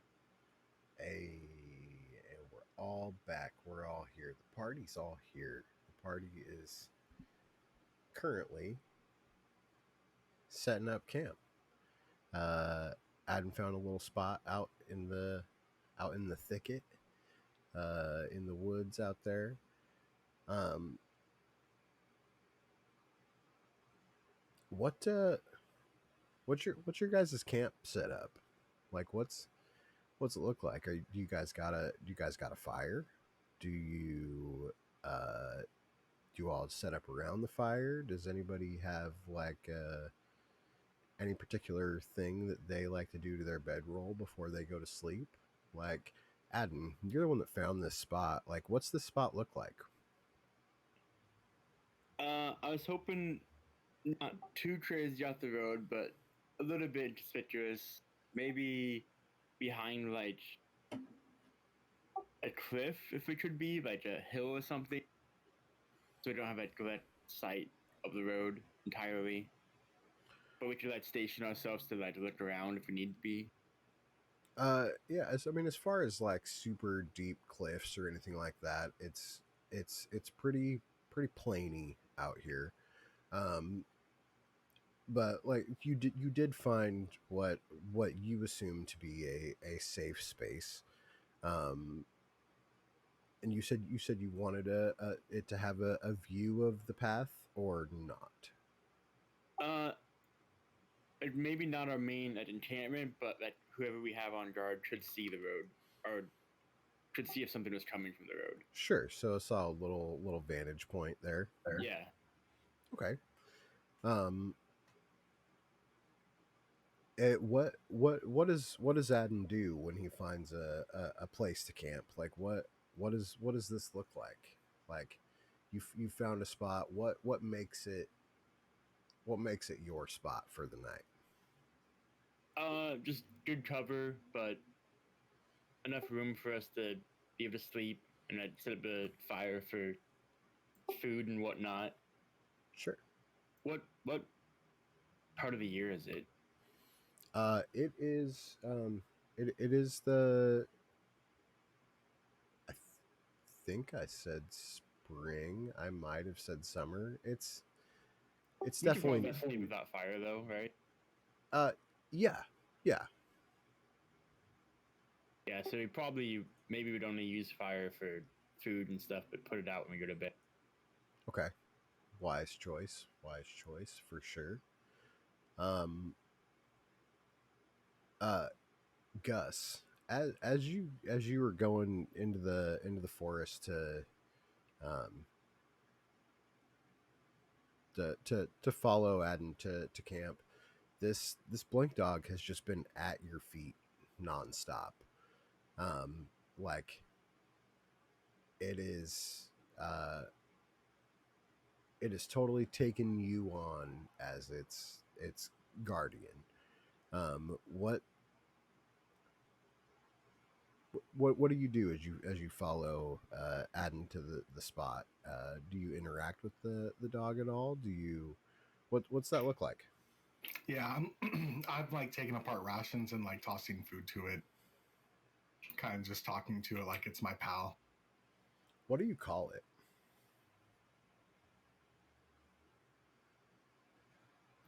Uh, I don't know. I think maybe I would try to figure that out this first night and Okay. just kind of like see if I can figure out kind of like what he likes. Kind of just like going through names kind of thing. So I'm gonna check in with everybody else, and I'm gonna come back to you, and Okay. you tell me what he responds to best. Uh, Suckus, you're a man of the wood, man of the forest. I just said man of the wood, and I thought I should change that. Man of the forest, uh, if you will. He's Um, definitely the man of the wood. yes.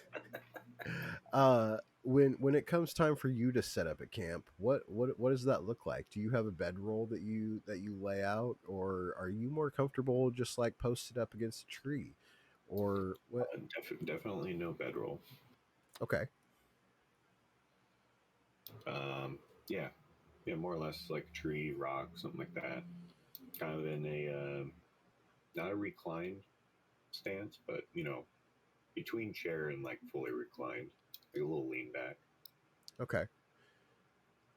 Uh, Erthar, uh, you are not a man of nature.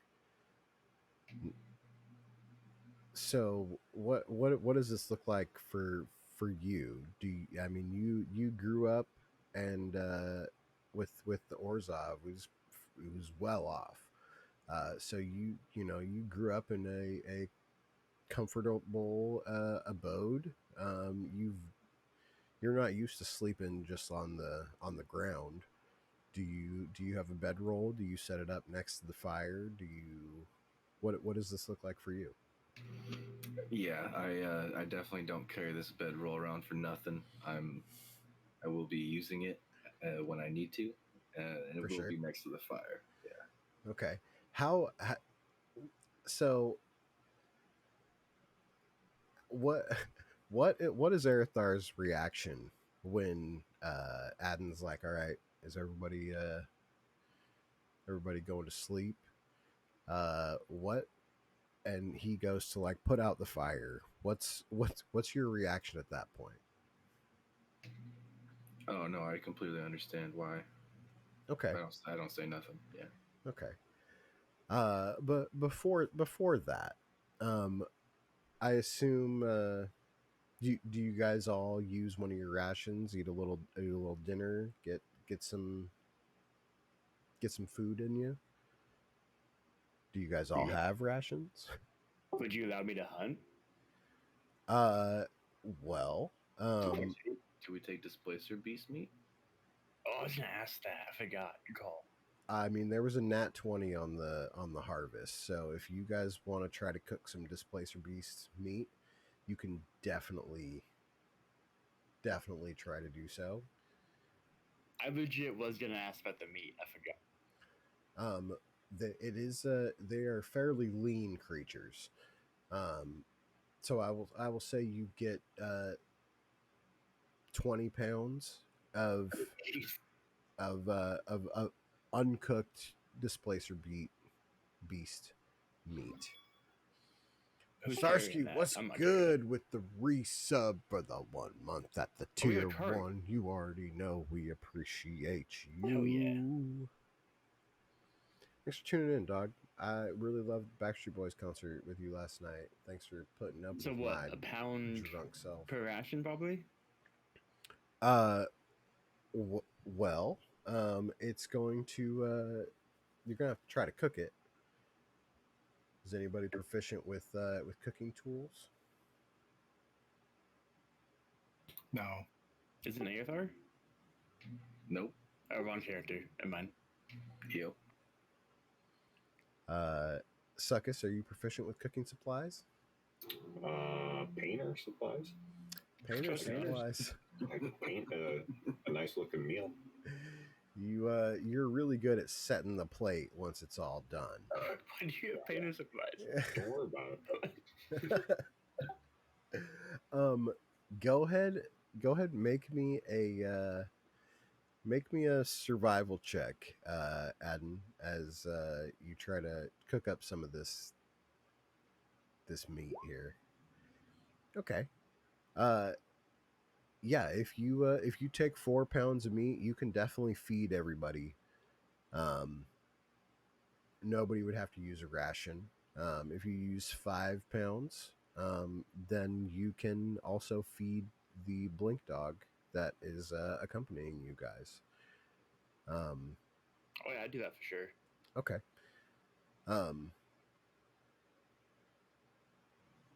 Gus, it's that time. We're back at you and this blink dog. As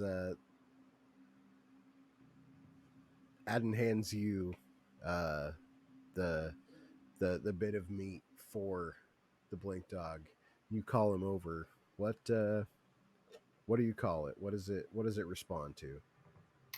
She's Ruby. Ruby. Ruby. Red eyes kind of guy, I think. Yeah, If that's I fine. like it. I like it for sure. Boom, add character. Oh, 10 rations. What the fuck? Yeah, that's what you start with. I have 35 pounds of food on me right now. Yeah. I cleaned out a lot of my backpack before.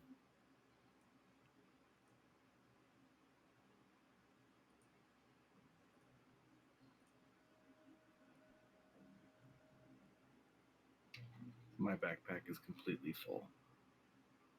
I'd have some capacity still. This is like my strongest character yet. 12 strength, yo.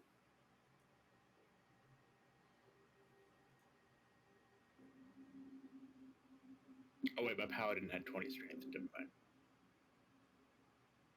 No, it didn't have charisma. Yeah, strength.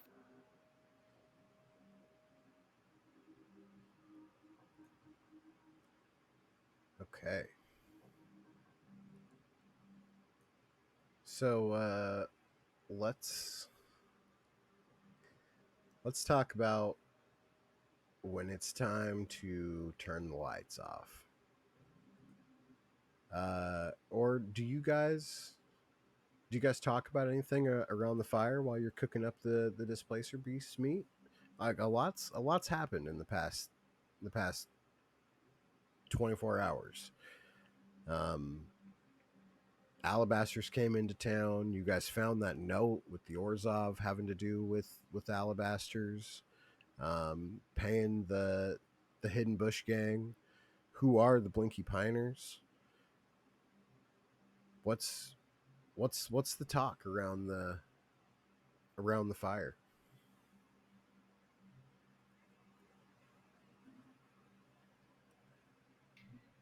There's so much. I don't even know. Well, Aethar, what's your plan with this news? I'm wondering if we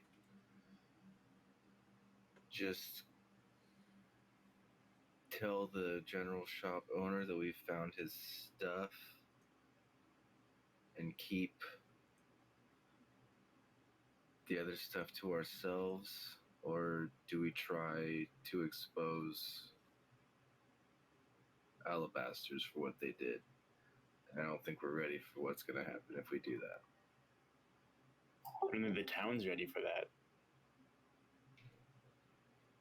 No, I think Alabaster's involvement in all that is going to have to be on the down low for now. I think we need some subterfuge. I would think for the time being, we stick to the original objective, which is the miners get their stuff. Yeah, I don't know if we should tell leave the rest of the stuff down there for now. Yeah, we didn't take much, right? No, you guys strictly loaded up.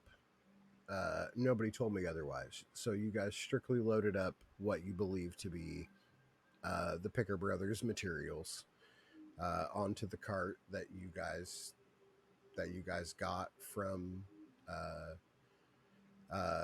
Barnabas over at the Flaming Goat.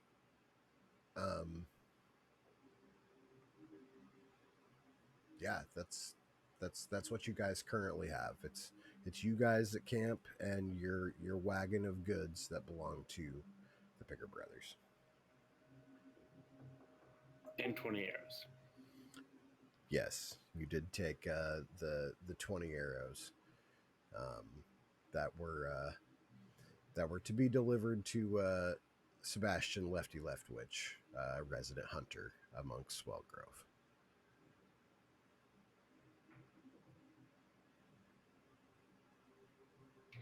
So we're not going to tell the general store owner that we found his stuff. I don't think you can handle it without doing something stupid. I don't know. I don't think Alabaster's going to do anything else with that. It's not them, it's their owner that I'm worried about. What if he, attached their store or something dumb? We don't know this guy. Well, he wouldn't know that they had anything to do with it, is what I'm going to tell him. Oh, just that we found it? Yeah, just that we found his stuff. So he can, try to put his life back together. Yeah, I like that. Yeah.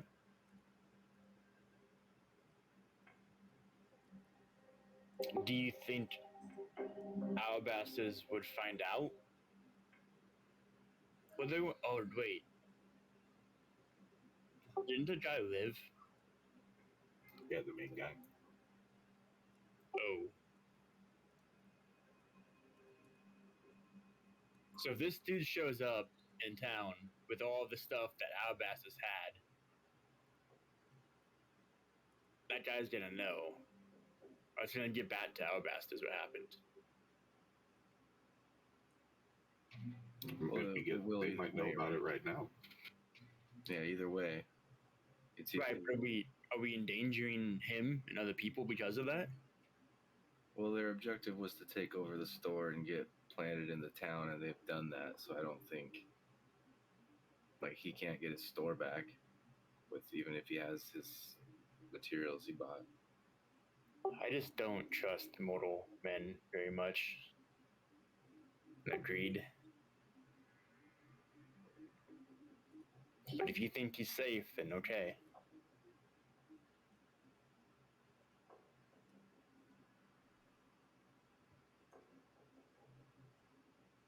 We did find 160 gold. Maybe we can compensate him with some of that. Oh, I need to add that.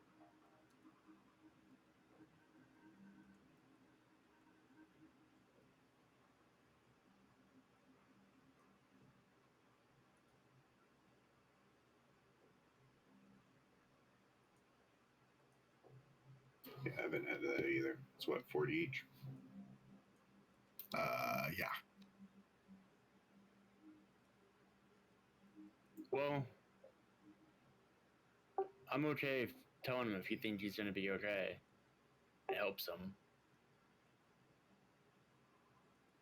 I just don't know these people or the group.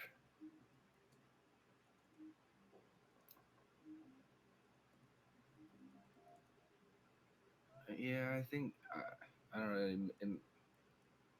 I think their objective is done, and with that part, like they did what they wanted to do.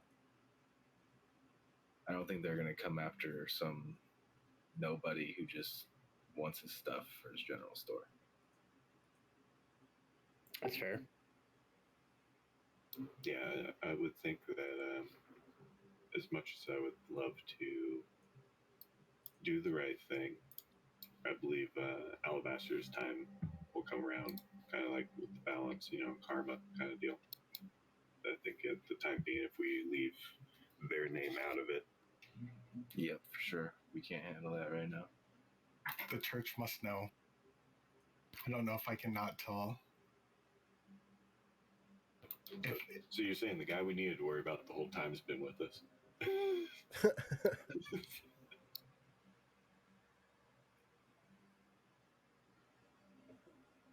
We have to do something about these people trying to take over my town.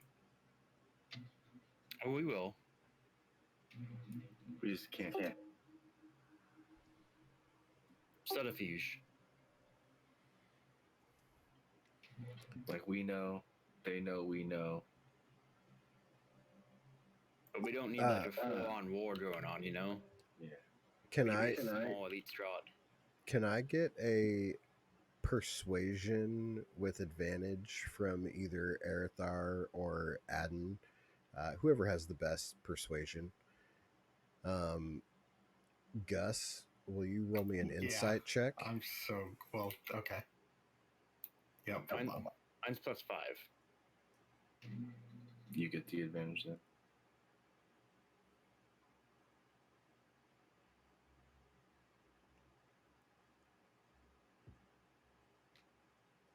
Can I do it at disadvantage? No. Why would you do it at disadvantage? Because I feel like my character's already established that I'm kind of a pushover when it comes to being told things. Roll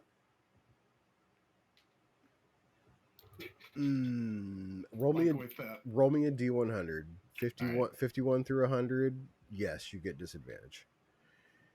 Okay, so no, you do not get disadvantage. The church needs to know.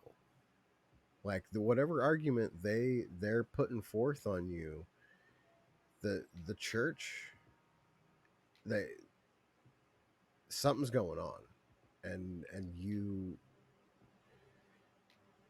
Have to protect the town, and the only way to do that is to talk to the church. Hold on. Above board here. He can RP whoever he wants to RP. that is He's not held to tell anything. That is true. If I would have lost the insight, I would have gone with what you've gone with, but since I beat the insight, I was going to stick with the church. Mm-hmm. He's the one that brought up saying that the church must know. But hold on, you were super quiet. What was that? No, I was just saying you're the one that brought up that the church must know originally. Yeah, but you have free will. You can decide how that works. I yeah. am. Just deep down, you feel like you need to tell the church. You can say whatever you want to these guys, but something in you says, I got to tell somebody.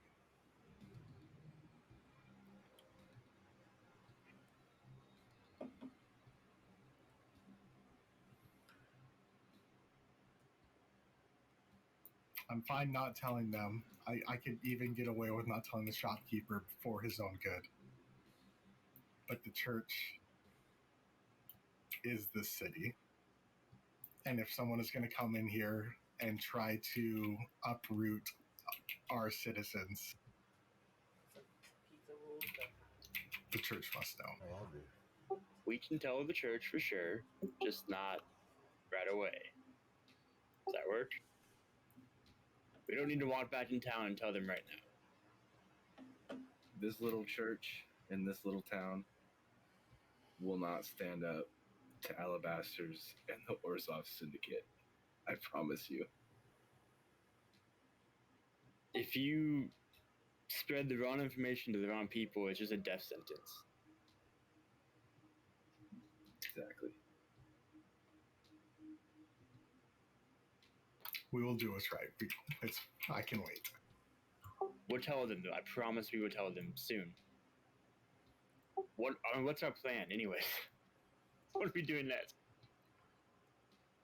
Well, as of right now, we're sitting around a campfire. Gus is sitting there, feeding Ruby, petting his new little pup. Adden, Erthar, you guys are feeling pretty uneasy about the fact that that Gus has to tell somebody. Suckus, what's your vibe on the situation?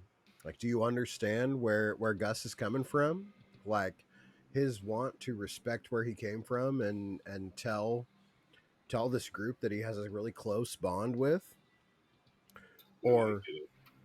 Because, kind of like I said, it's like as much as I want to do the same in a sense, I believe, like, from where I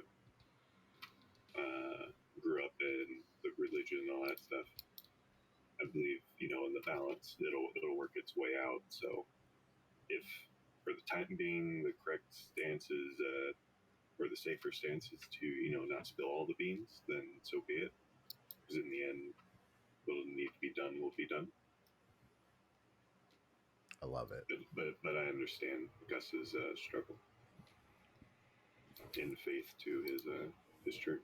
So, do you uh input anything into the conversation, or do you post up against your tree uh and just kind of listen?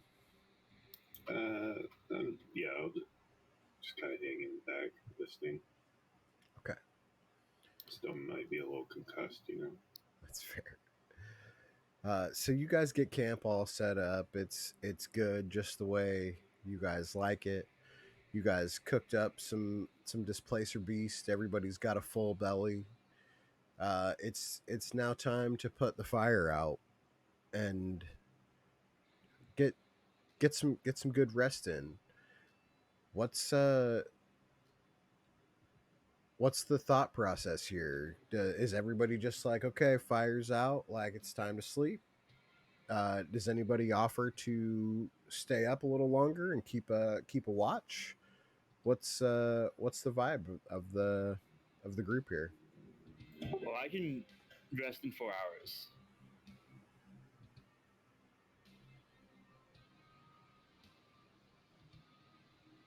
I can take a 2-hour shift then. So I can go first.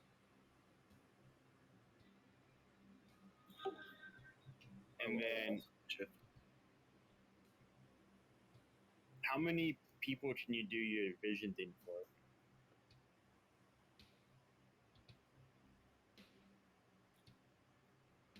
Do what? Your vision thing, your dark vision. Oh, 5 people or 5 willing creatures.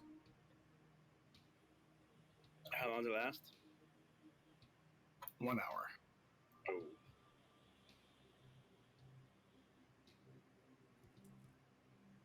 Well, I might as well give it to me to start. I already used. I only can do it once. Oh, Or is it? Wait, hold on. I thought you could do it more than once. Oh no, I can use a spell slot. So yeah, I'll use my last level 2 spell slot to give it to you for an hour. Okay. Okay. So so we have Adam taking the first watch. Arathar, did you say you were taking the second? Yeah, I'll take one. Okay, and then Gus, you're gonna wake up a little early and take that last final watch. Sure. Yep. Okay.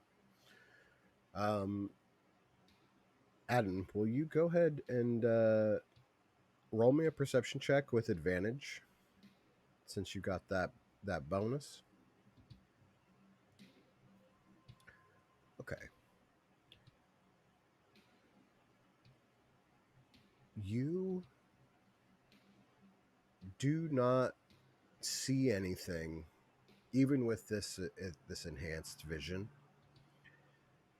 However, you're pretty in tune with the Fae and the closeness between this forest and the gateway to the Feywilds.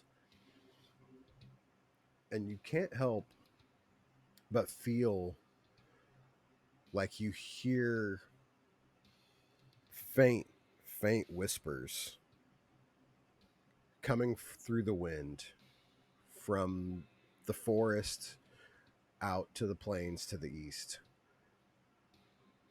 It's nothing discernible, but it's almost like the forest is worried. Aside from that, your watch goes on uneventful. You go forth and you wake up Erithar. What does it look like to wake up Erithar? What do you do?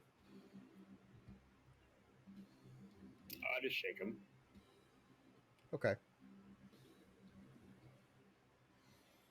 Uh, as you wake him up, do you tell him anything that you recognized in your watch, or do you just kind of give him a tap like, "Hey, you're up, dog"?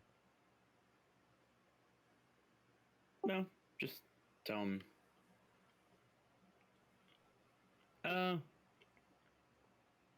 I will say which direction you said was the east. The wind is going from the west to the east, um, and the whispers you heard were moving with the wind.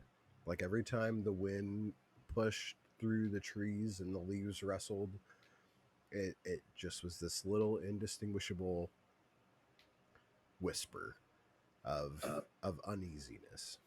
Going west to east. Yes. Yeah, I'll let Aether know that maybe keep an eye on things from the west. I can't quite put a finger on it, but I feel uneasy. Understood. I'll keep an eye out. Erithar, go ahead, roll me uh roll me an insight check first.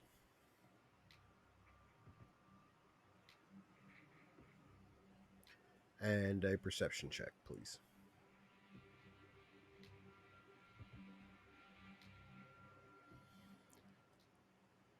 So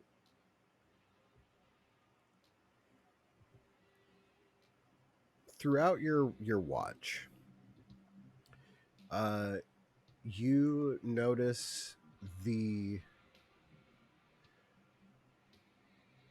the breeze is not mm, it's almost swirling as opposed to a straight through sort of thing. You don't hear whispers or anything of the sort. You don't get any sense of uneasiness throughout your watch. You hear a couple sounds in the forests, but nothing comes into your line of sight. Uh, seems like a standard night in the woods, uh, but nothing out of the ordinary.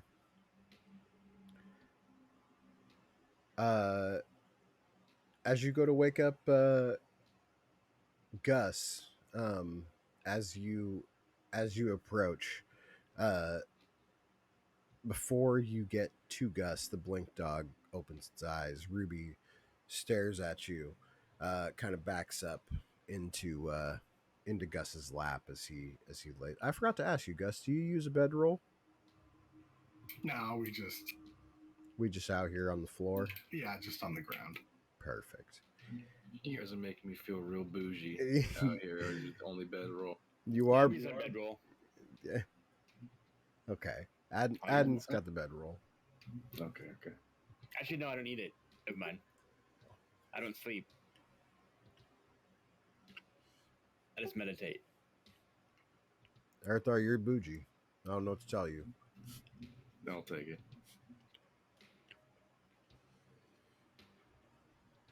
Um, Someone's got to be classy around here. right. I understand it. Uh, so the blink dog kind of backs itself up into Gus, waking him up just a little easier. Do you say anything to Gus as you wake him up?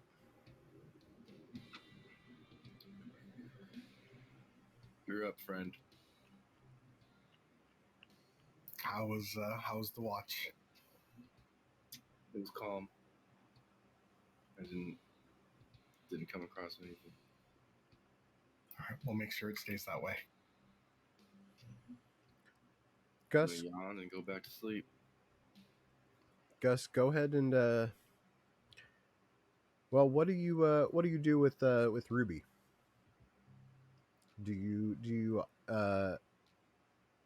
kind of talk to Ruby, let her know what you're doing?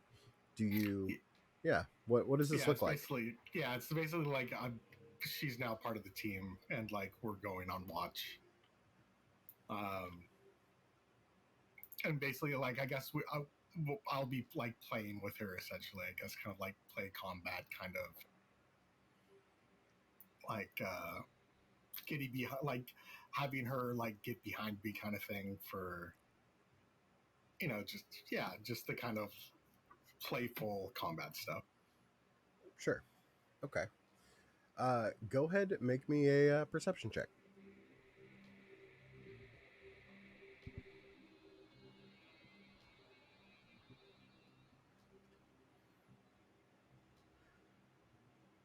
So during your watch, it's been about it's been about 8 hours um, since you guys laid down. As you're as you're up watching while everybody else is waking up and finishing their stuff.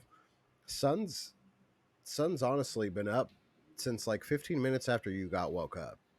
Like it's essentially morning daylight. Um, and as everybody's waking up, um, a a cart is coming from the east towards the west.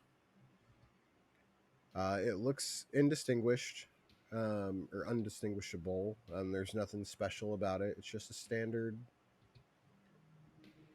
looking cart drawn by a single horse, um, a rider on the wagon, kind of trotting along. Uh, what do you do with this as people are still chilling?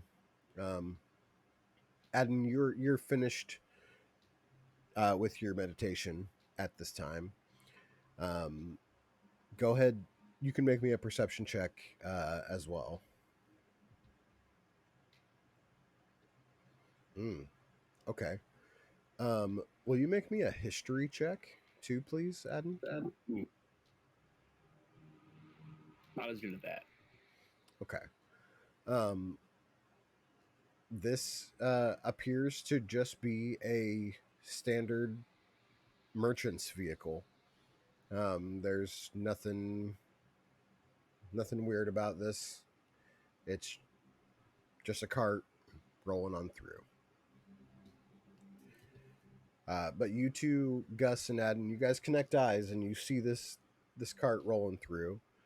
Do you do anything with that, or do you guys just stay where you're at? What's going on between the two of you as you're both awake, seeing this cart roll through? Because I'd ask, should we wake the others? They're are they awake? They're just like patching stuff up, right? Oh, okay. Yeah, they're in the process of waking up. Like nobody's actually like looking at the trail or anything right now, except for the two of you.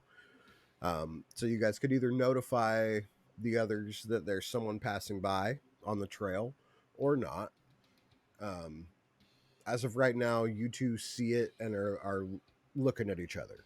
So, yeah, if you want to let them know, by all means, let them know. If you just want to kind of stay quiet and do whatever, you guys can do whatever you want. No, I think I would let them know. If this is like the first cart we've heard all night.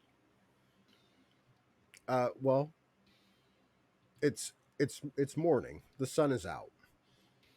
So, Oh yeah. So then, yeah, I'd definitely let them know. It's just looks like the townsfolk are up and going.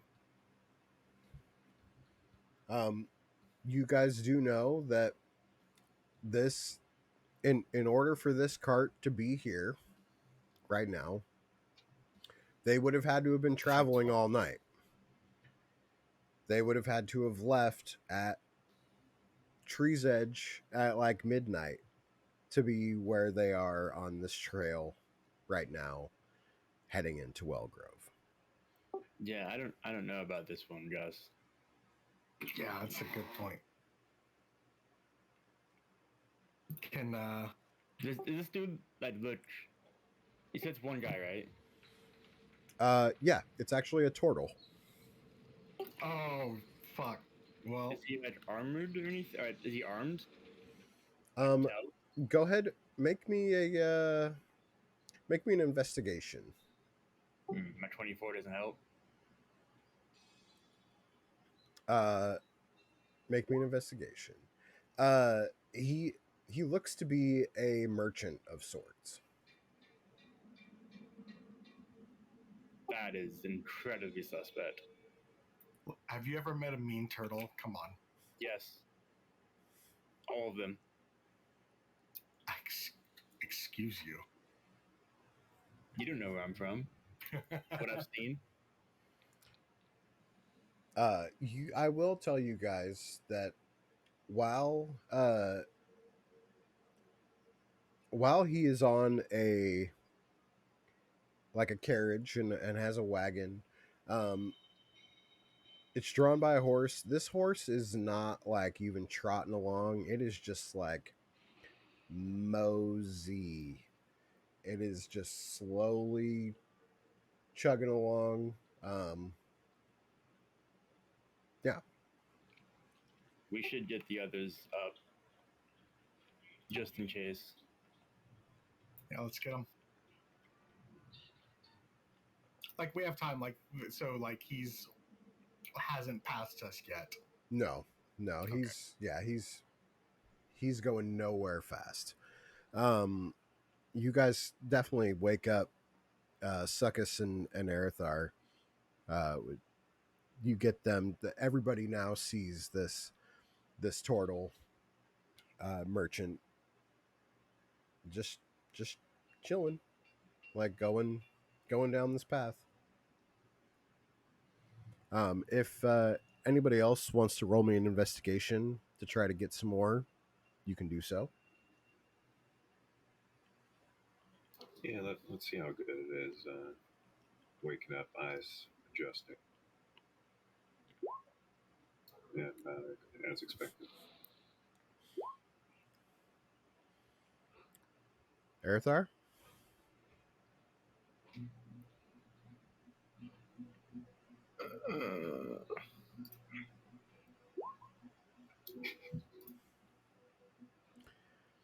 I'm really groggy.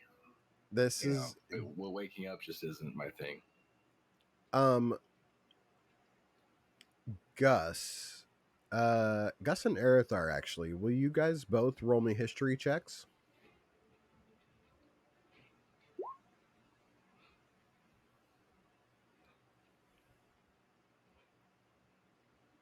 That's not working. Let's try that again. Okay. Both of you have seen this turtle before. He is a traveling merchant. He travels from Liliglade up through Tree's Edge into Wellgrove, where he continues on north to Northdale and beyond before traveling back down south to the capital once again. So take Not that. suspicious to us.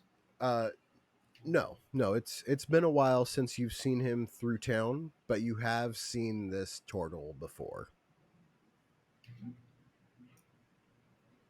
Do we know anything else about him? Like, is he just a solo act? Is he affiliated with somebody?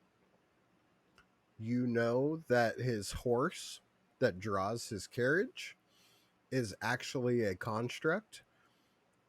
It has one speed and one speed only, and that is real slow. Uh, he hits a town, stays there for 3 days before he moves on. Uh, yeah, he's doing his thing. Last time you saw him, he brought with him uh, some items and things like that that you have never seen before from the north. Um, what he has with him now, you know no way to know until you go talk to him. But yeah, a he's a traveling merchant. Traveling Yeah. merchants always got good stuff. Yeah, we know him. We've seen him before in our city. He's no threat. Do we have his name? His name is Emmet, Emet. Emmett. I met the hermit.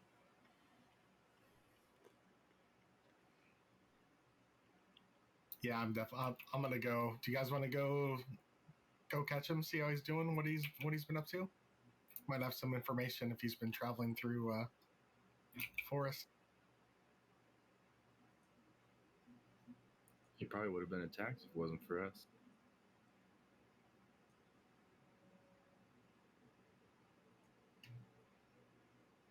Or he's in on it.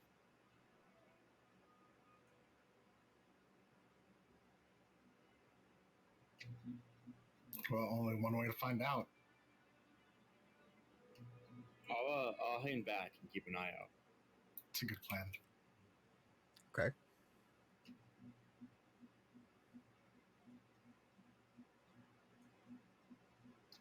Yeah, I guess we go out there and wave him down. Oi, Emmett! I do want to like post up, try to like stealth behind that something, but have like my bow ready to shoot.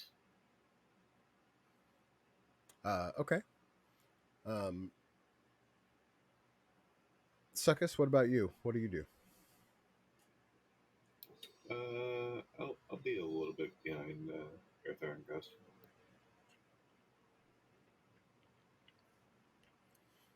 Okay. I'm intrigued by this turtle. So Erithar, Gus, you go down there, wave him down. Oh, hello there, guys. How's it going? As I approach, now that I know about the gangs, and at least I know one of the symbols, and Mm-hmm. could probably guess what the other symbol might look like, I'd like to see if this person has either of those. You see nothing of the sort on it on anything. He's wearing nicer clothes. His wagon appears to be in good condition, but there's no identifying characteristics uh, as far as gang affiliation on any of his material. No pins, no engraved anything's on his wagon. Uh, his horse is just doing its thing, putting along. Excellent, excellent. Got new wares, do you? Oh well, yeah. It just came. I just stopped through Tree's Edge. Left Lilyglade. Oh, it seems like forever ago now. Uh, we, I do have a couple little new things here. Uh, would I? I was just headed down to Wellgrove. I expected to see some customers there. It's always nice to find someone on the trail. Couldn't agree more. First to the stash. Let me show you some what I have here. Uh, and he takes his sweet old time, but he hops down off the carriage, leads you around to the backside. Um, he opens up the back, um, and you look in there. You see um, just about anything you could think of as far as adventuring material goes. Um, yeah, adventuring gear. He's got it all. Um, you see, he does have um, a a cloak that is dangling from a hanger on the side, um, and you see a couple spell scrolls or scrolls that are tucked up behind it.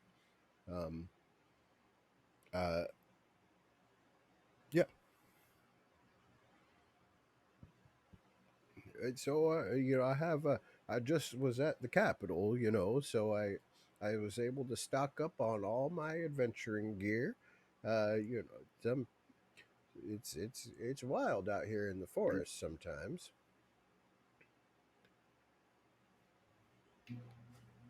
You got that right.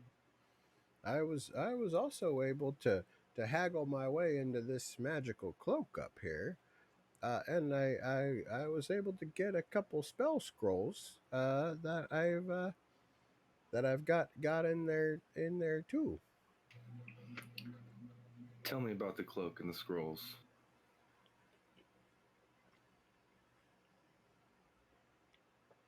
Well, the scrolls I got from a little gnomish man. They are I guess they're it's something called a dimension door.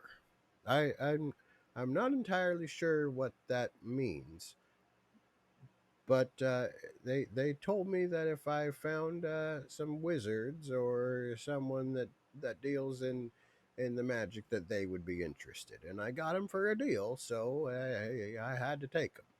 I got the cloak from a strange looking fella. Uh, he uh, he he told me it was made out of some type of sea animal. I want to say a sun ray, but it's not a sun ray. It's uh, s- uh, seaweed ray? No, no, no. It wasn't a nest. It was uh, uh,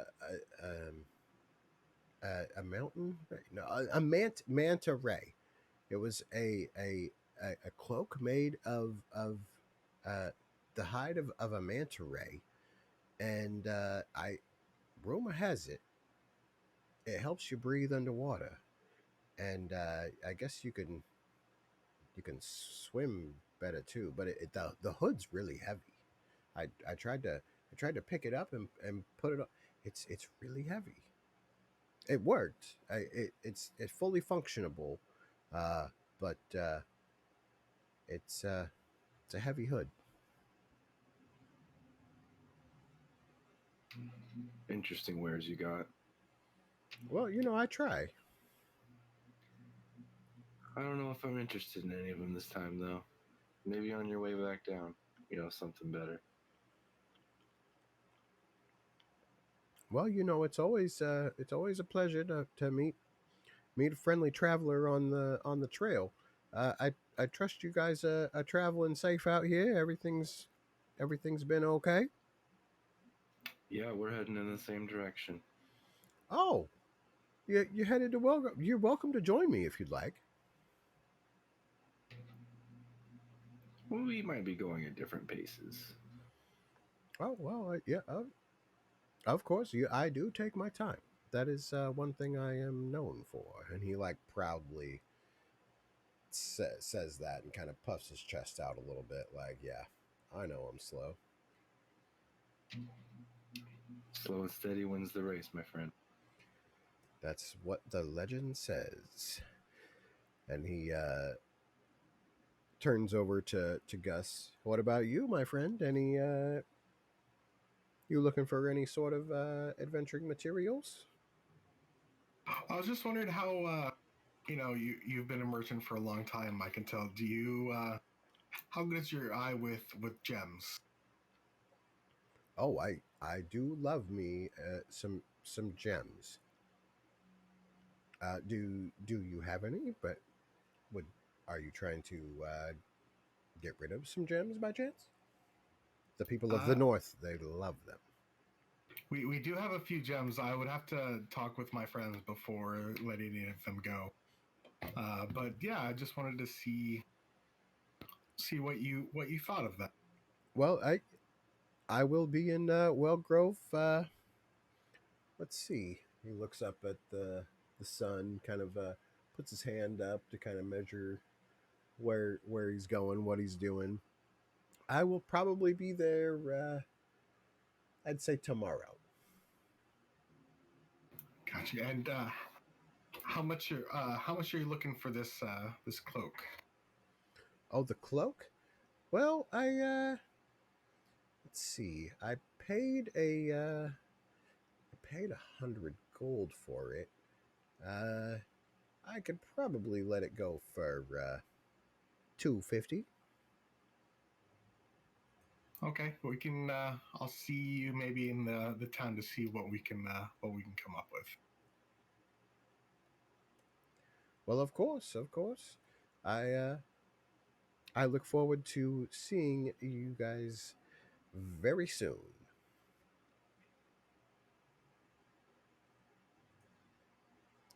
And with that, he hops back up on his wagon, gives a little yeah, and the horse kind of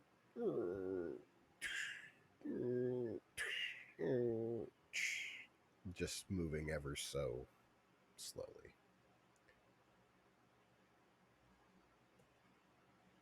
What do you guys do? Head back to the camp and get ready to head to Ballgrove. It's a nice cloak. How did you not like that cloak? I mean, I guess maybe not as sophisticated, sleeping on cots and you know, it's I guess it's just above me. I understand.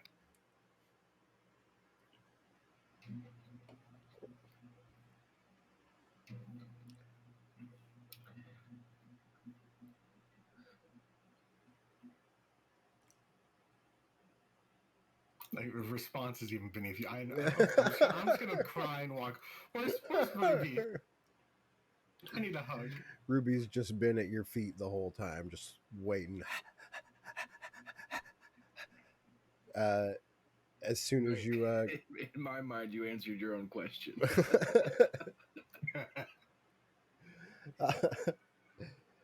you guys get back up to the camp. Suckus, Adam, do you guys say anything as they come back?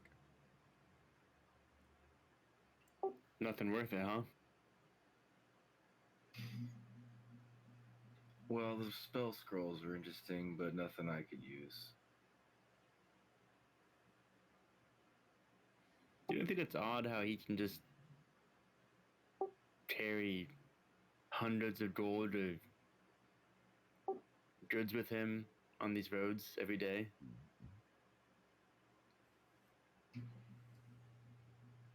It wouldn't have been possible if we didn't stop the robberies from happening. He's a brave turtle. He would have been robbed last night if we hadn't been there first. I don't understand this realm. I'll go back to patching up the rest of my stuff. So you guys you finish packing up camp, and you set back forth at your normal pace. You make it back to Wellgrove, just around like 4 p.m. It's definitely afternoon, but before dusk. Yes, everybody did get a long rest in, so go ahead and click that little button there on your character sheets. And you guys each get 200 experience points. Wait. Can we sleep and just keep leveling up? Because that was way easier than the alpha.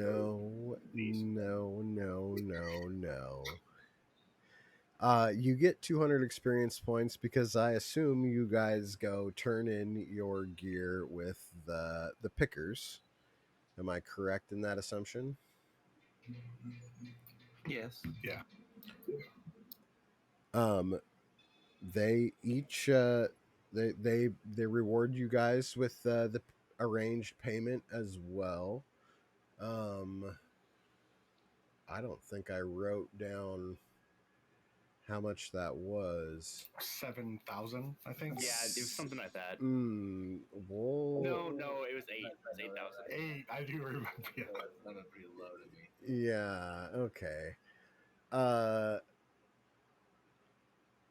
I want to say it was 100 gold each. I mean, who's to say that it wasn't 1,000 gold each? You didn't write it down. Well, I didn't write it down, but I do stream all these games. So, we're going to go with 100 for now. All right, yeah. And I will go back and look, and if it's more than that, I will let you guys know. I also remember a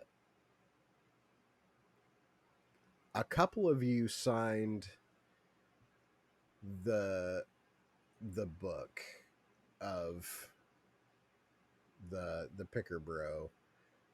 What was his name? Oh yeah, Augustus, Jepson, and Sonny. Jepson is the one that hired you guys.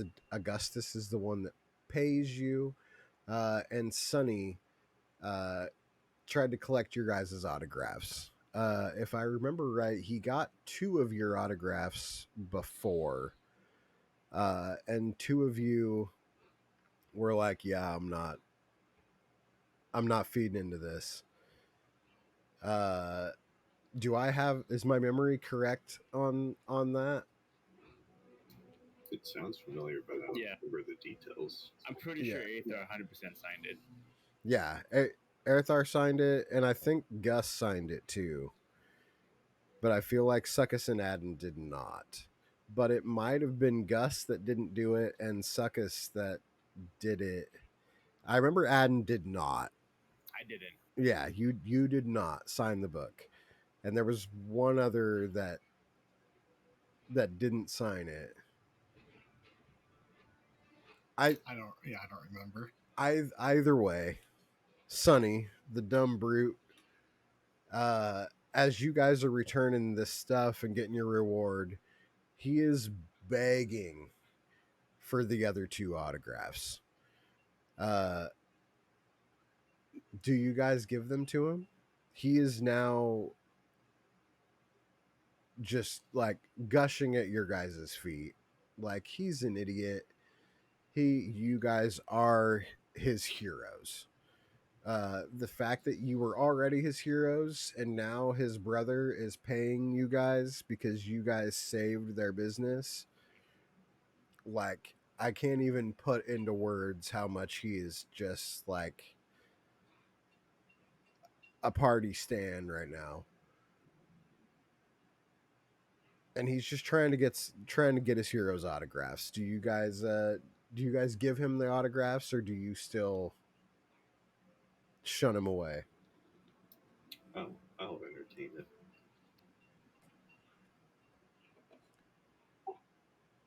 I won't give him an autograph, but I'll give him an arrow. Ooh, One of my own personal arrows. he is absolutely ecstatic. He puts it on like a page of his book. Like he has this book, and there's just an arrow sticking out of the middle of the book now, where he like it's like a bookmark sort of thing. Uh, and he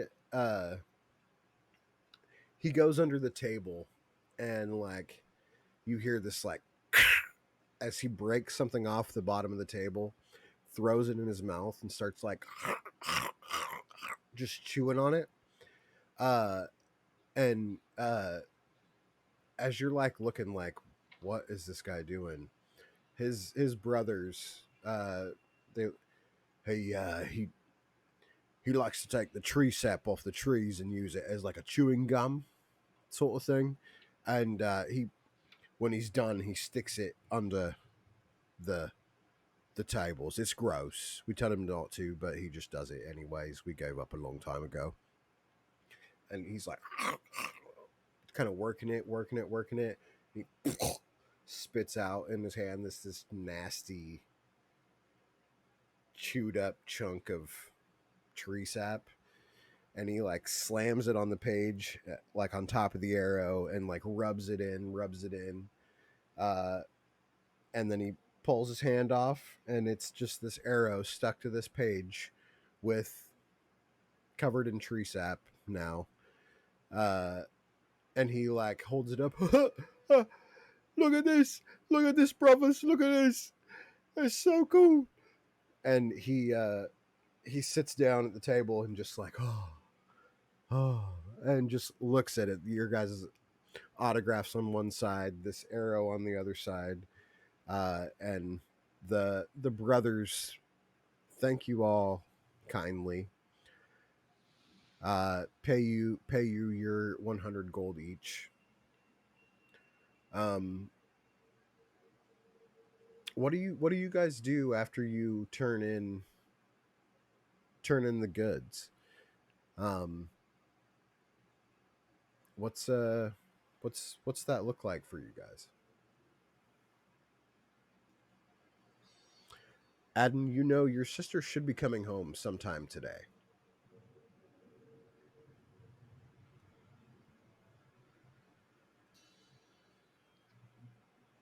Do we tell the shop owner about his stuff? Yeah, I thought we were gonna do that. Right? Just not Yeah, the doesn't get out. Gus's part. Right. Yeah. I would think that would be what we do next. Okay. You guys do find the shop owner. Forget what his name was. Orville. You guys find Orville and give him the 411. Somebody was stealing goods. You don't tell who or anything like that. Um, do you tell him where, like the location of the place? Do you what does that look? What do you guys tell him?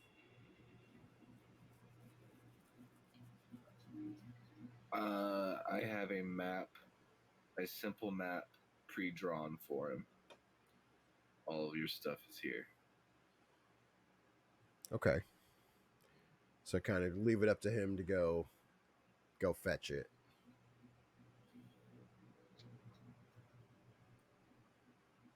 Uh,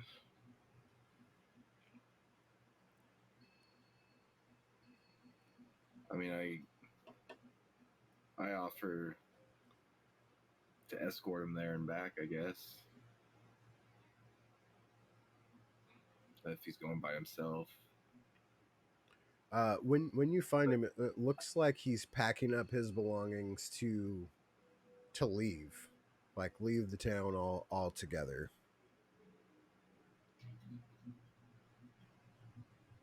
You can recall that he was headed to Lilyglade to in protest. Excuse me. Of his shop being taken. Um, Yeah, I mean, if anything, we can. So the turtle, that's where the turtle went, right? The turtle is Or- on his way to Wellgrove, where you guys are Oh, gotcha. currently. um, I mean, if he's heading down that way, is he? He needs a cart. So just tell him to bring a cart, and I guess we could, or at least I could, escort him. No one else wanted to go, at least to the place, and then he can keep going, and I'll come back. Yeah, it's. I mean, it was about a half day's travel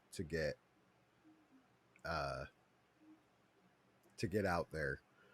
So you'd be gone for about a day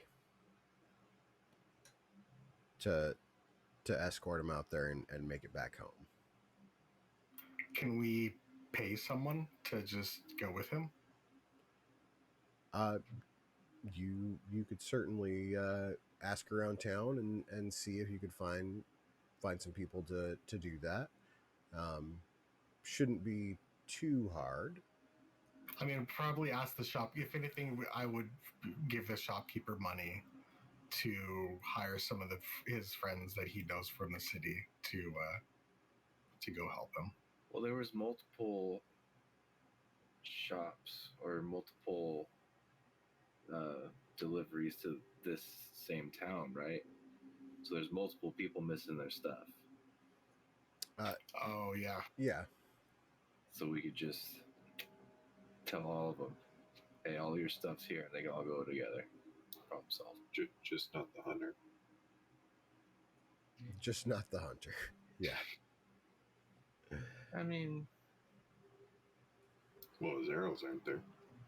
well, he had other stuff other than arrows. Do you know? We have the logs, all the inventory. What did they say? True. Uh, as far as the logs go, you check. It doesn't look like he had ordered anything that was coming. Just the arrows. Oh, okay, not the hunter. Whoops. There, Orville says, "Oh yeah, I know a couple people that would come out with me. Uh, I I suppose it would be nice to pay them if you could lend me a just a little bit of coin. Yeah, how much do you need? Oh, I'd say five gold would be plenty enough. That would allow me to buy us some food for the travel and give each of them a gold as escort fee. I'll give him 10. Bloody, bloody hell! You're a true hero, Gus. You're a true hero. We're lucky to have you around here. I tell you what, I'll spread words of your good deeds. You'll be missed. So long, Wellgrove. It was a pleasure until it wasn't. And he goes off to gather some friends and head out. From the sound of it, it doesn't sound like he plans on coming back anytime soon. Understandable.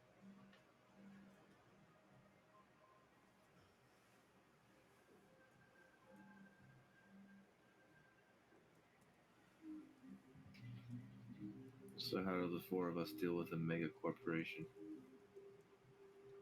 backed by a criminal organization?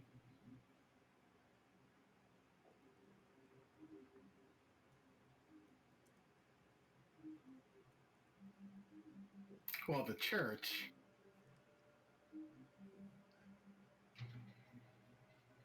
Yeah, let's just pray that it goes away. Yeah, what do you want the church to do exactly, Gus?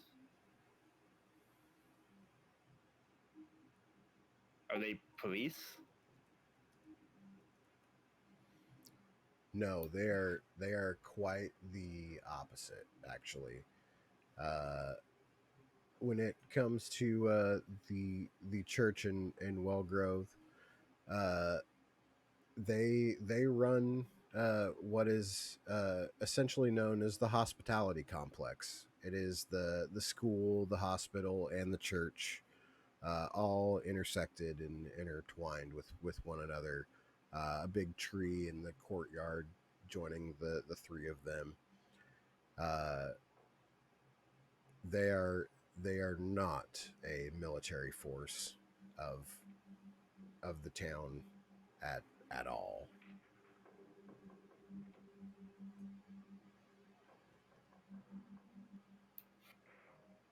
They have ties with the community and the leaders of this city.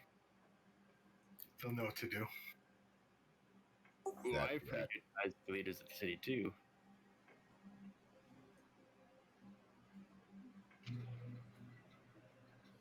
Yeah, it the, is. the mayor basically loves us. The mayor does like you guys for sure. But this is information that they don't need to know yet. There's nothing that can be done by anybody here right now. Well, the only military force we have is the Feywanderers, right? Uh, Wellgrove does have a small band of volunteer guards and soldiers. Um, they they are just that though. They are volunteers. Um, they walk around and basically um, keep a keep things going as far as small skirmishes and things like that. But nothing. They're if things are really going bad, they're nowhere to be found. There's a reason why when the creature from the Fae that had came into the city, there's a reason why you guys had to do something about it as opposed to the town guard. Was my sister alone here, or is there more rangers with her? There is a like two others that reside here, but she is longest tenured of this particular town, for sure.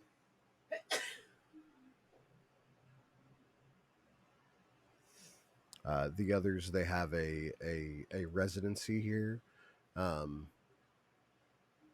but it's more of a safe house, uh, place just to rest before they um,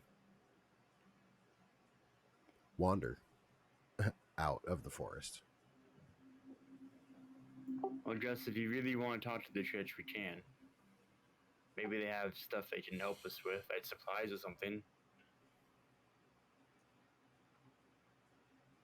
Do you think that they could keep it quiet?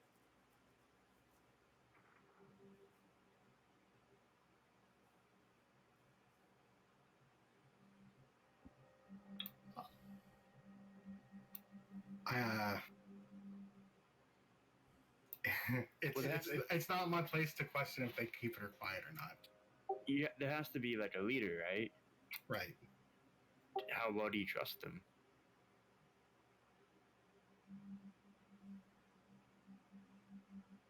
With my life. Yeah, I should have asked that question. Do you want to talk to them? But can we talk to them privately? This is probably something that I would probably want to bring with him. So I'm just gonna just pause, go above table real quick, and Gus, the members of the church, aside from yourself, um, there is 3 clerics. Dresno, a male Harangon, Vanilla, a female Loxodon, and Fenrin Lightpride, male Furbolg. Uh, that they are the heads of the church, the school, the hospital. Also, there um, is Jennifer Tender, female human. She is the resident doctor, and um, Meredith Jane Grace, female human, is the nurse. She goes by Mary Jane, Mary Jane Grace. Good old MJ. So this is definitely not a uh, big group that we're talking about here when we talk about the church, as far as the town of Wellgrove is concerned. Um, so to say that you would trust all of them with your life is fitting. It's a group of 5 people that really, before you had any other friends or anything here, like that was who you talked to on the regular basis. That was what it was. I mean, your your brother's in town, but he doesn't come around too much. Um, the the people of the church are always trying to tell you, hey, make up with your brother, get things right. Um, that's really the only thing that you don't like about them, is they keep trying to push this on you. But aside from that, you trust all of them with everything. Yeah, I don't. They definitely won't fix the situation, but they can definitely tell us or let us know what they think we should do with the information we have. Because we all know that we're not big enough to fight, this big conglomerate.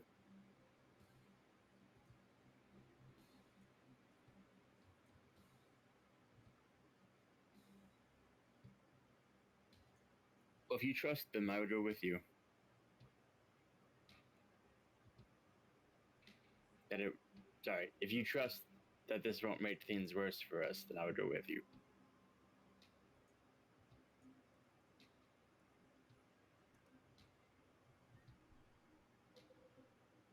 Sorry, I'm just throwing these names into this into our little Discord here, so you guys can make note of them if you so choose to do so. Besides, what's the worst that happened? We all die and the whole town burns?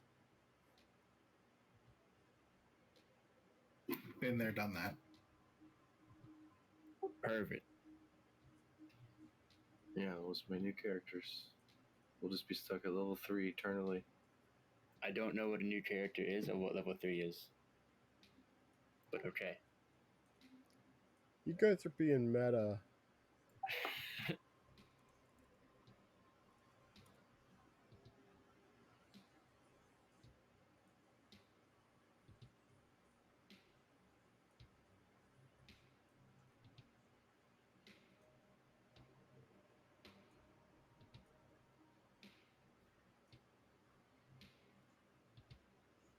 We should also try to find the Blincy's gained. Yeah, it's on the to-do list for sure. I don't know if they're shitty or not, but Well, if they're rivals with the other gang, then maybe they are less shitty. well, maybe that's the hope, right? The enemy of my enemy is sometimes my friend. Gus's new pet could probably take us right there.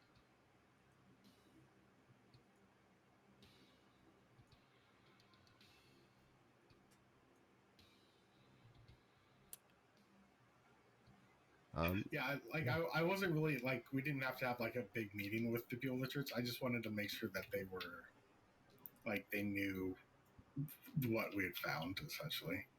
Well, we should ask them for resources or something. Yeah, that's a good idea.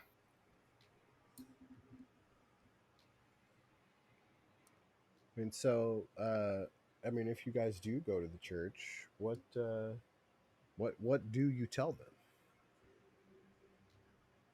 What do you ask for? I guess we show them the note that we found.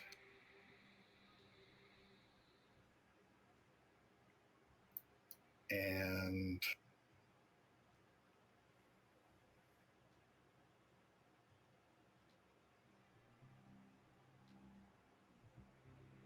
what do we ask for?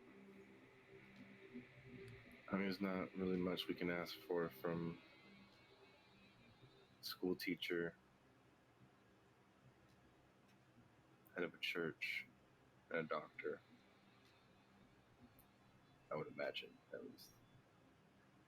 Well, I mean, information can be something too, right? It doesn't have to be material. Sure. Do they Yeah, I guess know the just- Blincy's gain? What's that? The Blincy gain isn't mentioned in the note. So we could ask them about that. We could ask what they know about the other corporation, what they know about comings and goings of the town. There's a million things you can ask.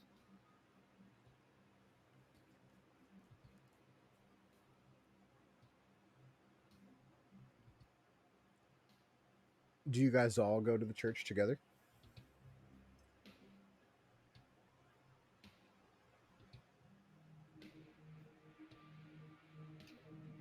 Yeah, I'll go, Gus. Yeah, I'll go.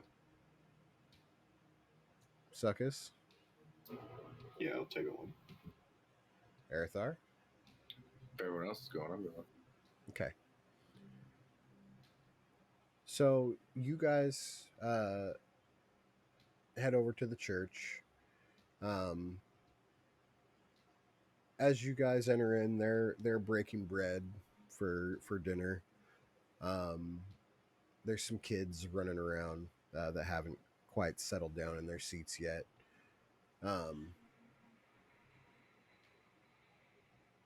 Arathar, will you make me a investigation, please?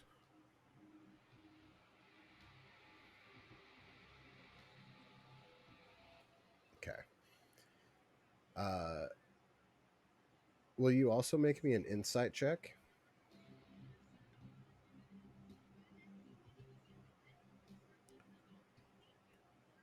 So as you guys hand over this note, um,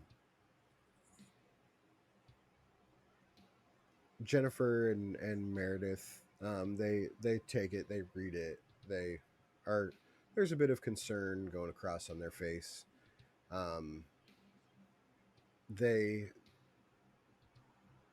kind of hang their head a little bit, like, oh, geez. There, you get the sense from all of you get the sense from these two, the nurse and doctor. They're not necessarily a fan of the fact that Alabasters just came in.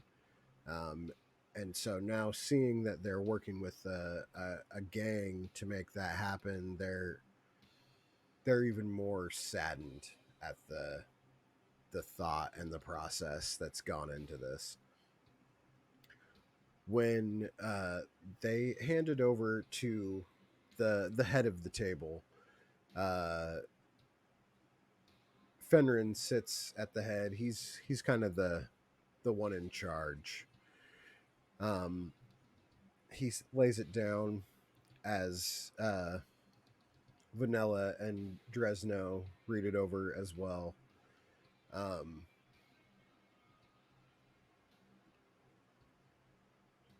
Arathar, you notice uh, that Dresno has not just a holy symbol around his neck. As he leans over to catch a better view, uh, his amulet spins around, and you see the Orzhov Syndicate's logo on the back. Their their fingers are already here. They were here before Alabasters. They were here before you. And they let me believe that I was the only one here. Is that correct? That is definitely your assumption. And as you're seeing and looking, and you see Dresno, the little rabbit man, kind of looks up, gives you a subtle little wink, and sits back in his chair and takes a sip of his wine. And that is where we're going to end tonight's session. Some bullshit. Damn clerics, man. Damn clerics and their faith. God damn it. You know,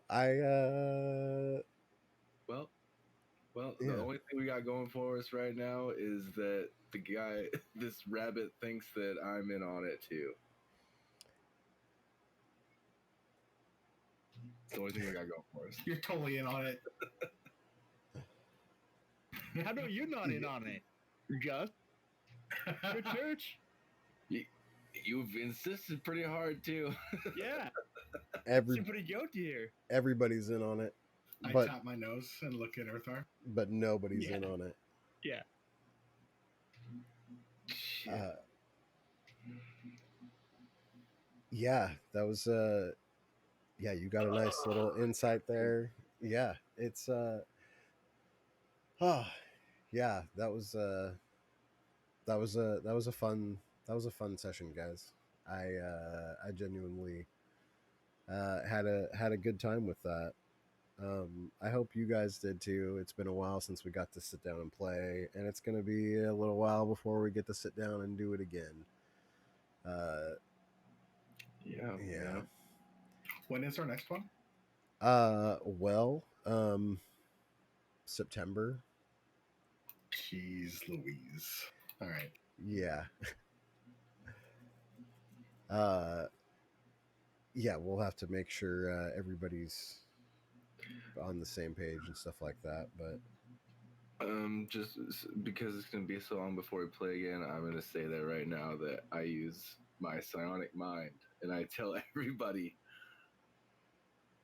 don't say anything more. Don't say anything more. And we will start the next session with how everybody else at the table responds to this letter, and what what's gonna come from that. Uh, I will put in the chat here.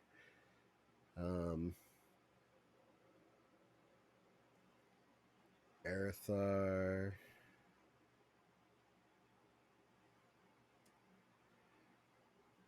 tells everyone to not say anything else.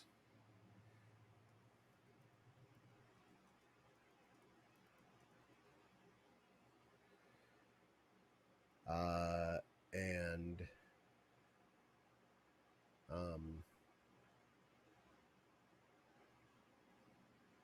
oh yeah, with the psionic mind.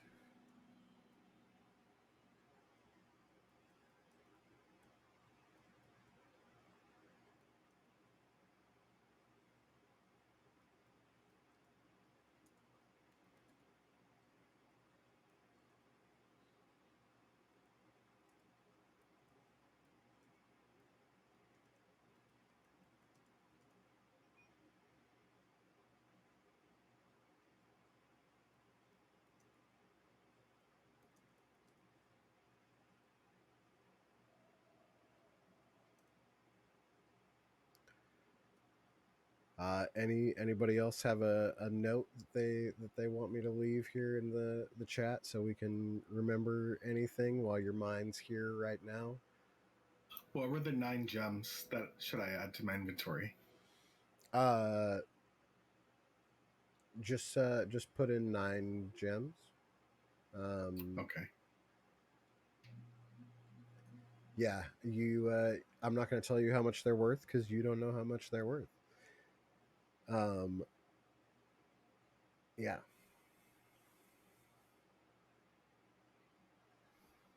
Got it. And then did Sekis get the potion? Yeah. Cool. Is that? Yeah. Go ahead. I was gonna say we're so close to level 4. We're very close to level 4.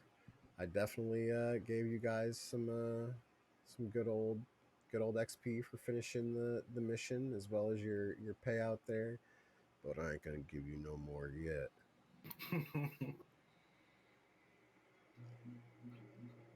Can I get like an XP loan? I don't think those exist Hmm. in in Hmm. in this game. I'll pay it back after I hit 20. You know. Does Alabaster sell XP? Maybe at some point in time they did.